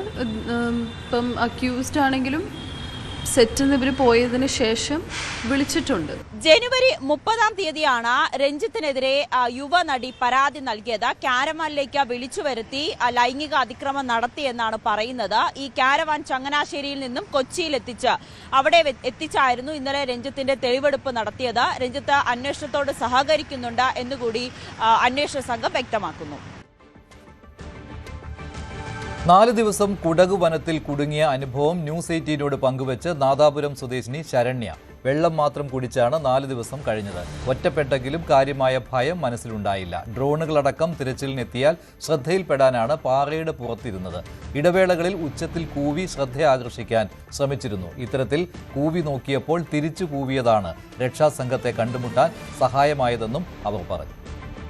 കർണാടകത്തിലെ ഏറ്റവും ഉയരം കൂടിയ 3ാമത്തെ കൊടുമുടി, വന്യജീവികൾ വിഹരിക്കുന്ന കൊടും കാട്, അതിൽ ഒറ്റപ്പെട്ടു പോയ ഒരു യുവതിയുണ്ട്. കേരളം ഒട്ടാകെ അല്ലെങ്കിൽ ലോകം മുഴുവൻ കാത്തിരുന്ന ശരണ്യ. പക്ഷേ ശരണ്യ ഇപ്പോൾ സൂപ്പർ ശരണ്യയായി മാറിയിരിക്കുകയാണ്. എന്താണ് ശരിക്കും അവിടെ കാട്ടിൽ സംഭവിച്ചത്? കുറേയൊക്കെ നടന്നു നോക്കി. ഏകദേശം ലൊക്കേഷൻ ഗൂഗിൾ മാപ്പൊക്കെ വെച്ചിട്ട് നടന്നു നോക്കി. പിന്നെ ഒരു ഉച്ചയ്ക്കൊരു 2 മണിയൊക്കെ കഴിഞ്ഞപ്പോഴേക്കും എപ്പോഴും നെറ്റ്വർക്ക് ചെറുതായിട്ട് വന്നപ്പോൾ എൻ്റെ ഹോം സ്റ്റേ ഓണർ വിളിച്ചിട്ടുണ്ടായിരുന്നു. അപ്പം ആളുടെ അടുത്ത് ഞാൻ പറഞ്ഞു വഴി തെറ്റിയിട്ടുണ്ട്, ചെക്ക് പോസ്റ്റിലൊന്ന് ഇൻഫോം ചെയ്യണമെന്ന്. പക്ഷെ ആളത് കറക്റ്റായിട്ട് കേട്ടോന്ന് എനിക്കറിയില്ല. ചെക്ക് പോസ്റ്റിൽ എത്തിയാൽ വിളിക്കാൻ പറഞ്ഞിട്ട് കട്ട് ചെയ്തു. പിന്നെ മനസ്സിലാക്കിയിട്ടുണ്ടാവില്ല എന്ന് വിചാരിച്ചിട്ട് ഞാൻ ഫ്രണ്ടിന് ടെക്സ്റ്റ് ചെയ്യായിരുന്നു. ഇവരുടെ ഒരു ആരണ്യ സംതിങ് അങ്ങനെ ഒരു സൈറ്റ് ഉണ്ട്, അതിലാണ് നമ്മൾ രജിസ്റ്റർ ചെയ്യുന്ന ട്രക്കിംഗ് ഒക്കെ. അപ്പം അതിൻ്റെ ഹെൽപ്പ് ലൈൻ നമ്പർ എടുത്ത് വിളിക്കുക, എൻ്റെ ഇത് ലോസായി എന്ന് പറഞ്ഞിട്ട്. അത് ടൈപ്പ് ചെയ്ത് സെൻഡ് ബട്ടൺ അമർത്തുമ്പോഴേക്കും എൻ്റെ ഫോൺ ഓഫായി. അപ്പോൾ പിന്നെ എനിക്ക് മനസ്സിലായി ഇനി കമ്മ്യൂണിക്കേഷൻ ഇല്ല, സ്വന്തമായിട്ട് തന്നെ എന്തെങ്കിലും ചെയ്താലേ രക്ഷപ്പെടുമെന്ന്. അങ്ങനെ നടക്കുമായിരുന്നു. എപ്പോഴാണ് അവിടെ കുടകിൽ ചെന്നത്? ഇപ്പം ഒറ്റയ്ക്കൊന്നും അകത്തേക്ക് കടത്തി വിടില്ല അല്ലേ, ഒരു ഗ്രൂപ്പായി കടത്തി വിടുള്ളൂ. നിങ്ങൾ എത്ര പേരുള്ള സംഘമായിരുന്നു? ഞങ്ങൾ 12 പേരുണ്ടായിരുന്നു. ഞാൻ കയറുമ്പം ഒരു 6 പേരുടെ ഗ്രൂപ്പും ഞാനും പിന്നെ ഒരു 3 പേരുടെ ഗ്രൂപ്പ് വരുന്നുണ്ടായിരുന്നു. പിന്നെ 2 പേര് പിന്നെ എപ്പോഴും കയറിയെന്ന് തോന്നുന്നു. ഇപ്പോൾ നിങ്ങൾ ഓരോരുത്തരാണോ കയറിക്കൊണ്ടിരുന്നത് അതോ എപ്പോഴും ഗ്രൂപ്പായിട്ടാണോ സഞ്ചരിച്ചുകൊണ്ടിരുന്നത്? അതെങ്ങനെ ഈ കൂട്ടത്തിൽ നിന്ന് തെറ്റിപ്പോയത് ഏത് സാഹചര്യത്തിലായിരുന്നു? അല്ല, അവർ ആദ്യം ചെക്ക് പോസ്റ്റിൽ നിന്ന് കടത്തി വിടുമ്പോൾ നമ്മളെ കുറച്ച് ആൾക്കാർ വന്നിട്ട് ഒന്നിച്ചാണ് വിടുന്നത്. ഒരു ടൈമിൽ മീൻസ് ഇപ്പം 8 o'clock വിടുമെന്ന് പറഞ്ഞിട്ട് വന്ന എല്ലാവരെയും ഇവിടെ ഇരുത്തിയിട്ട് ഒന്നിച്ചാണ് വിടുന്നത്. ഇത് മേലെത്തിയ ശേഷം ഇറങ്ങുന്നതാണ്. അപ്പം പീക്കിലെത്തിയാൽ നമ്മൾ ചിലർ കുറേ നേരം അവിടെ നിൽക്കും, കുറച്ച് നേരം പെട്ടെന്ന് ഇറങ്ങുന്നവരുണ്ടാവും. അപ്പം അങ്ങനെ ഇറങ്ങുന്നതിൻ്റെ ഇടയ്ക്കാണ് വഴി തെറ്റിയത്. എത്ര നേരം എടുത്ത് പീക്കിലെത്താൻ? ശരിക്കും ചെറിയ ടൈമേ ഉള്ളൂ, 2 hours ഒക്കെ ഉള്ളൂ. അത്രേ ഉള്ളൂ. അപ്പോൾ നമ്മുടെ കയ്യിൽ എന്തൊക്കെയുണ്ട്? ഇതിൻ്റെ ഗ്യാസ് ഉണ്ടോ, അതോ ഫുഡ്, വെള്ളം, അങ്ങനെ മറ്റു സാമഗ്രികളുണ്ടോ, അതോ നമ്മൾ ഫ്രീ ഹാൻഡ് ആയിട്ടാണോ പോകുന്നത്? അല്ല, ഇത് ചെറിയ ട്രക്കായ കാരണം ഞാൻ പവർ ബാങ്ക് ഒന്നും കരുതിയില്ല. ഫോൺ ഉണ്ടായിരുന്നു, ക്യാമറ ഉണ്ടായിരുന്നു, ഒരു പഴം ഉണ്ടായിരുന്നു, ഒരു 500 ml വെള്ളം ഉണ്ടായിരുന്നു. ഇത്ര സാമഗ്രികൾ മാത്രമേ കയ്യിലുണ്ടാവും. പിന്നെ ID കാർഡ് അങ്ങനെ കാര്യങ്ങളൊക്കെ. സാധാരണ നമ്മൾ ഈ കുറച്ച് ദീർഘയാത്രയ്ക്ക് പോകുമ്പം പവർ ബാങ്കും മറ്റ് സജ്ജീകരണങ്ങളൊക്കെ കരുതാറുണ്ട് അല്ലേ? അതെ, സാധാരണ ഞാൻ ട്രക്കിങ്ങിന് പോകുമ്പോഴും എടുക്കാറുണ്ട്. ഇത് വളരെ ചെറിയ ട്രക്കാണ്, 12 മണിയാകുമ്പോഴേക്ക് താഴെ എത്താം എന്നുള്ളതുകൊണ്ടാണ് ഒന്നും എടുക്കാറുള്ളത്. എപ്പോഴാണ് ശരിക്കും വഴി തെറ്റിയത്? എങ്ങനെ ഒരു നായെ കണ്ട് നിൽക്കുമോ, അങ്ങനെ എന്തെങ്കിലും ഉണ്ടായിരുന്നു? അതോ എങ്ങനെയാണ് വഴി തെറ്റി? ഈ കൂട്ടത്തിൽ നിന്ന് എങ്ങനെയാണ് പിരിഞ്ഞത് ശരിക്കും? പീക്കിൽ നിന്ന് ഒരു 2 ടേണൊക്കെ ഉണ്ട്. ഫസ്റ്റ് ടേണൊക്കെ കഴിഞ്ഞിട്ട് ഒരു 2 പേരും ഞാനുമായിരുന്നു ആദ്യം ഇറങ്ങിയത്, ബാക്കി എല്ലാവരും മേലെ ഇരിക്കുന്നുണ്ടായിരുന്നു. അപ്പം അവിടെ നിന്ന് ഞാൻ കുറച്ച് ഫ്രണ്ടിലേക്ക് നടന്നുപോയി. അപ്പോൾ ഞാൻ ബാക്കിൽ നോക്കിയപ്പം അവരൊരു സ്ഥലത്ത് പാർപ്പുറത്തിരിക്കുന്നുണ്ട്, ഒരു നായ ഉണ്ടായിരുന്നു, അത് ആ സൈഡിലിരിക്കുന്നുണ്ട്. അപ്പോൾ ഞാൻ വെച്ചാൽ ഇവരും കൂടെ വന്നിട്ട് ഒന്നിച്ച് പോകാമെന്നുള്ള രീതിയിൽ താഴെ നിന്നു. കുറച്ച് കഴിഞ്ഞപ്പോൾ പിന്നെ അവരെ കാണാനില്ല. പിന്നെ പീക്കിലുള്ള കുറച്ച് പേരെ ഞാൻ കുറച്ച് നടന്ന് നോക്കിയപ്പോൾ കണ്ടു. അപ്പോൾ അവരുടെ അടുത്ത് ജോയിൻ ചെയ്യാൻ വേണ്ടിയിട്ട് ഞാൻ എൻ്റെ ലെഫ്റ്റ് സൈഡിൽ മേലെയാണ് അവരെ കാണുന്നത്. അപ്പോൾ ഞാൻ ഈ മല കറങ്ങി അങ്ങനെ വരുമായിരുന്നു. ലെഫ്റ്റ് സൈഡ് കുറേ നേരം കറങ്ങിപ്പോയിട്ടും കണ്ടില്ല, താഴെ ആളില്ല മേലെ ആളില്ല. ചെറിയ ഡൗട്ടായി. പിന്നെ ഞാൻ കയറുമ്പോൾ കണ്ട കുറച്ച് അടയാളങ്ങളൊക്കെ നോക്കിയിട്ട് ട്രൈ ചെയ്ത് നോക്കി. പിന്നെ ഗൂഗിൾ മാപ്പ് നോക്കി, അത് കറക്റ്റായിട്ടല്ല കാണിക്കുന്നത്. അത് ജസ്റ്റ് ലെഫ്റ്റ് കുറച്ച് പോയിട്ട് 3.8 കിലോമീറ്റേഴ്സിനെ കാണിക്കുന്നുണ്ടായിരുന്നുള്ളൂ. അത് കറക്റ്റ് അല്ലായിരുന്നു എന്ന് എനിക്ക് തോന്നുന്നു. അങ്ങനെ എവിടെ വന്നിട്ട് സെറ്റിൽഡ് ആയത്? എങ്ങനെയുള്ള ഒരു സ്ഥലം നോക്കിയാൽ സെറ്റിൽഡ് ആയത്? അവിടുന്ന് പിന്നെ മൂവ് ചെയ്തില്ലായിരുന്നോ? ഇല്ല, ഞാനൊരു 6:45 ആയപ്പോഴാണ് ആ ഒരു അരുവിയുടെ ഒരു ഏരിയ ആയിരുന്നു, ഒരു വലിയ പാറയുടെ ഏരിയ, സൈഡിൽ കൂടെ ഒരു അരുവി പോകുന്നുണ്ട്. അവിടെ നിന്ന് 6:45 ശേഷം നമ്മൾ നടക്കുകയാണെങ്കിൽ അപകടമായിരിക്കും എന്ന് പറയുന്നതുകൊണ്ട് അതങ്ങനെ ഇരുട്ട് വരാൻ തുടങ്ങിയായിരുന്നു. അതുകൊണ്ട് അവിടെ നിൽക്കാമെന്ന് വെച്ചു. വെള്ളമുള്ള ഏരിയ ആണ്, വെള്ളം കുടിക്കാം. പിന്നെ മൃഗങ്ങൾക്ക് ആക്സസ് കുറഞ്ഞ ഏരിയ ആണ്, മീൻസ് വെള്ളം കുടിക്കാനായിട്ട് മൃഗങ്ങൾ വരാൻ ചാൻസ് ഇല്ലാത്ത സ്ഥലമാണ്. അതുകൊണ്ട് അവിടെ സ്റ്റേ എടുക്കാൻ വേണ്ടിയിട്ടുള്ളൂ. അല്ല, അവിടെ ഈ തിക്ക് ഫോറസ്റ്റ് കവർ ഇല്ലായിരുന്നു അവിടെ? കനോപ്പിയുള്ള അങ്ങനെ ഒരു സ്ഥലമായിരുന്നില്ല? അതോ 2 സൈഡിലും നല്ല തിക്ക് ഫോറസ്റ്റ് ആണ്, പക്ഷെ ഈ ഒരു പാറ അത്യാവശ്യം വലിയതായിരുന്നു. അപ്പോഴൊക്കെയാ ഈ ഇടവേളയ്ക്ക് ഇടയ്ക്കിടയ്ക്ക് പോവോ? രാവിലെ കുറച്ചേരം ഉച്ചയ്ക്ക് റൊട്ടീനായിരുന്നു. 3 നേരം പോയിക്കൊണ്ടിരിക്കുക. ഇടയ്ക്കിടയ്ക്കൊക്കെ ബോറടിക്കുമ്പോൾ പോവുമായിരുന്നു. പിന്നെ നെക്സ്റ്റ് ഡേയും ഇൻ കേസ് അറിഞ്ഞില്ലെങ്കിൽ നെക്സ്റ്റ് ഡേ ആകുമ്പോഴേക്കും ഓഫീസിൽ എൻ്റെ ലാസ്റ്റ് ലൊക്കേഷനൊക്കെ അറിയുന്ന ആൾക്കാർ ആരെങ്കിലും റിപ്പോർട്ട് ചെയ്യായിരിക്കും. കാട്ടിലൊരു കാഴ്ച കാണാൻ ഇപ്പം നമ്മൾ രാത്രിയിൽ ഒരു ഒറ്റപ്പെട്ട കാട്, ഇത് ഡെൻസ് ഫോറസ്റ്റ് ആണ്. ചിലപ്പോൾ മഴ പെയ്യും, ചിലപ്പോൾ മഞ്ഞുണ്ടാവും, ഒരുപാട് കാഴ്ച. എങ്ങനെയാണ് ആ ഒരു പാറപ്പുറത്ത് ഇരുന്നിങ്ങനെ മുകളിലേക്ക് നോക്കുമ്പോൾ ഉള്ള ഒരു വിഷൻ എങ്ങനെയുണ്ട്? ശരിക്കും നമ്മൾ ഇവിടുത്തെ രാത്രി പോലെയല്ല, കാട്ടിൽ രാത്രി കുറച്ചും കൂടി ബ്യൂട്ടിഫുൾ ആണ്. ലൈക്ക് ഇതിൻ്റെ ഫ്രണ്ടിൽ വലിയ മീൻസ് മരങ്ങളുള്ള വലിയ കാടാണ്. ലെഫ്റ്റ് സൈഡും നല്ല കാടാണ്. റൈറ്റ് സൈഡ് എനിക്ക് കറക്റ്റ് മനസ്സിലാവുന്നില്ല, ചെറിയ കുറ്റിക്കാട് അങ്ങനെയൊക്കെയാണ്. എന്നാലും ഡെൻസാണ്, നടക്കാൻ പറ്റാത്ത ഏരിയയാണ്. കാട്ടിലൊരു വൈകിട്ട് ഒരു 7 മണിയൊക്കെ ആകുമ്പോൾ ആദ്യം ചീവീട് സ്റ്റാർട്ട് ചെയ്യും. ഒരു 7 മണിയൊക്കെ ആകുമ്പോൾ നിറയെ മിന്നാമിനുങ്ങൾ വരും. സീസണിലാണോ എനിക്കറിയില്ല, നിറയെ വരും. പിന്നെ ഈ സ്കൈ ഭയങ്കര ക്ലിയർ ആയിരിക്കും, നമുക്ക് സ്റ്റാർസൊക്കെ ഭയങ്കര ക്ലിയർ ആയിട്ട് കാണാൻ പറ്റും, സാറ്റലൈറ്റ്സ് പോകുന്നത് കാണാൻ പറ്റും. പിന്നെ ഇപ്പോൾ ഫുൾ മൂൺ ടൈമാണെന്ന് തോന്നുന്നു, അപ്പോൾ ഒരു 11 o'clock ഒക്കെ ആകുമ്പം മൂണിങ്ങനെ വരും. പിന്നെ കംപ്ലീറ്റ് കാട് മുഴുവൻ നല്ല ലൈറ്റ് ഉണ്ടാവും. അപ്പോൾ നമുക്ക് ഉറങ്ങാനൊന്നും പറ്റില്ല, അത്ര ലൈറ്റ് വരുന്നുണ്ടായിരുന്നു. നല്ല വെട്ടമാണ്. പക്ഷെ അത് നമുക്ക് പക്ഷേ ഡീറ്റെയിൽസ് ഒന്നും കാണാനും പറ്റുന്നില്ല. നല്ല ലൈറ്റ് ഉണ്ട്, പക്ഷെ ഡീറ്റെയിൽസ് കാണാൻ പറ്റില്ല. അങ്ങനത്തെ ഒരു ഇതായിരുന്നു. അടുത്ത ട്രിപ്പ് വീട്ടിൽ പറഞ്ഞിട്ടാണോ പറയാതോ? വീട്ടുകാരുടെ നിലപാടൊന്നും കറക്റ്റായിട്ട് അറിയട്ടെ എന്നിട്ട് പറയാം. അതാണ് യാത്രയുടെ സാഹചര്യം അനുസരിച്ചിരിക്കുന്നത്. എന്തായാലും വളരെ രസകരമായ യാത്രയുടെ അനുഭവമാണ്. ഇപ്പോൾ നമുക്ക് വളരെ രസകരമായി തോന്നുമെങ്കിലും ഒരു കൊടും കാട്ടിനുള്ളിൽ മുകളിലേക്ക് നക്ഷത്രങ്ങളെ നോക്കി നിൽക്കുന്ന ഒരു ആളുടെ അവസ്ഥ കുറച്ചുകൂടെ ഭിന്നമാണ്. പക്ഷെ അതൊന്നും ഒരു തരത്തിലുമുള്ള ഒരു കുലുക്കം ശരണയിൽ വരുത്തിയിട്ടില്ല. കൃത്യമായി ഇപ്പോഴും വളരെ കൂളായി നിൽക്കുകയാണ്. പുറത്ത് ഉണ്ടായിരുന്ന ആളുകളുടെ ആശങ്കയൊന്നും ശരണയ്ക്ക് ഉണ്ടാവുകയും ചെയ്തില്ല. എന്തായാലും അടുത്ത യാത്ര വൈകാതെ ഉണ്ടാവും എന്ന് നമുക്ക് പ്രതീക്ഷിക്കാം. വിസ്മണിയുടെ പുതിയ ബ്രാഞ്ച് കാക്കനാട് ഉദ്ഘാടനം ചെയ്തു. സീപോർട്ട് എയർപോർട്ട് റോഡിലെ വാളിക്കുളങ്ങര ബിൽഡിംഗിന്റെ ഗ്രൗണ്ട് ഫ്ലോറിലാണ് ശാഖ പ്രവർത്തനം തുടങ്ങിയത്. കേരളത്തിലെ 96ാമത്തെ ശാഖയും രാജ്യത്തെ 346ാമത്തെ ശാഖയുമാണിത്. വിദേശ currency exchange, money transfer, travel card, gold loan, travel and holidays തുടങ്ങിയ പ്രധാന സേവനങ്ങൾ സുതാര്യമായി നൽകാൻ സജ്ജമാണ്. WizMoney director and CEO CA Krishnan ശാഖ ഉദ്ഘാടനം ചെയ്തു.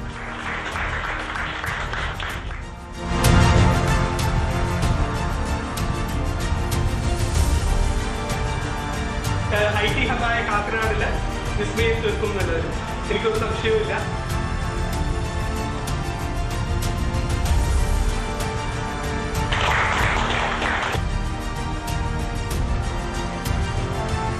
കേരളത്തില്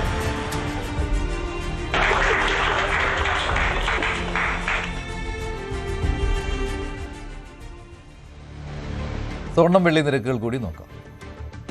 കവിത ഗോൾഡ് ആൻഡ് ഡയമണ്ട്സ് ഇന്നത്തെ സ്വർണം വെള്ളി നിരക്കുകൾ നിങ്ങൾക്കായി സമർപ്പിച്ചത് Kavitha gold and diamonds, the versatile jewellery. സ്വർണം 22 ക്യാരറ്റ് ഗ്രാമിന് 13,670, പവന് 1,09,360. സ്വർണം 18 ക്യാരറ്റ് ഗ്രാമിന് 11,235, പവന് 89,880. വെള്ളി ഗ്രാമിന് 250, കിലോയ്ക്ക് 2,50,000 രൂപ. കവിത ഗോൾഡ് ആൻഡ് ഡയമണ്ട്സ് ഇന്നത്തെ സ്വർണം വെള്ളി നിരക്കുകൾ നിങ്ങൾക്കായി സമർപ്പിച്ചത് Kavitha gold and diamonds, the versatile jewellery. ഇടവേളയ്ക്ക് ശേഷം സ്പോട്ട് ലൈവ് ടോം കുര്യാക്കോസ് ചെയ്യും.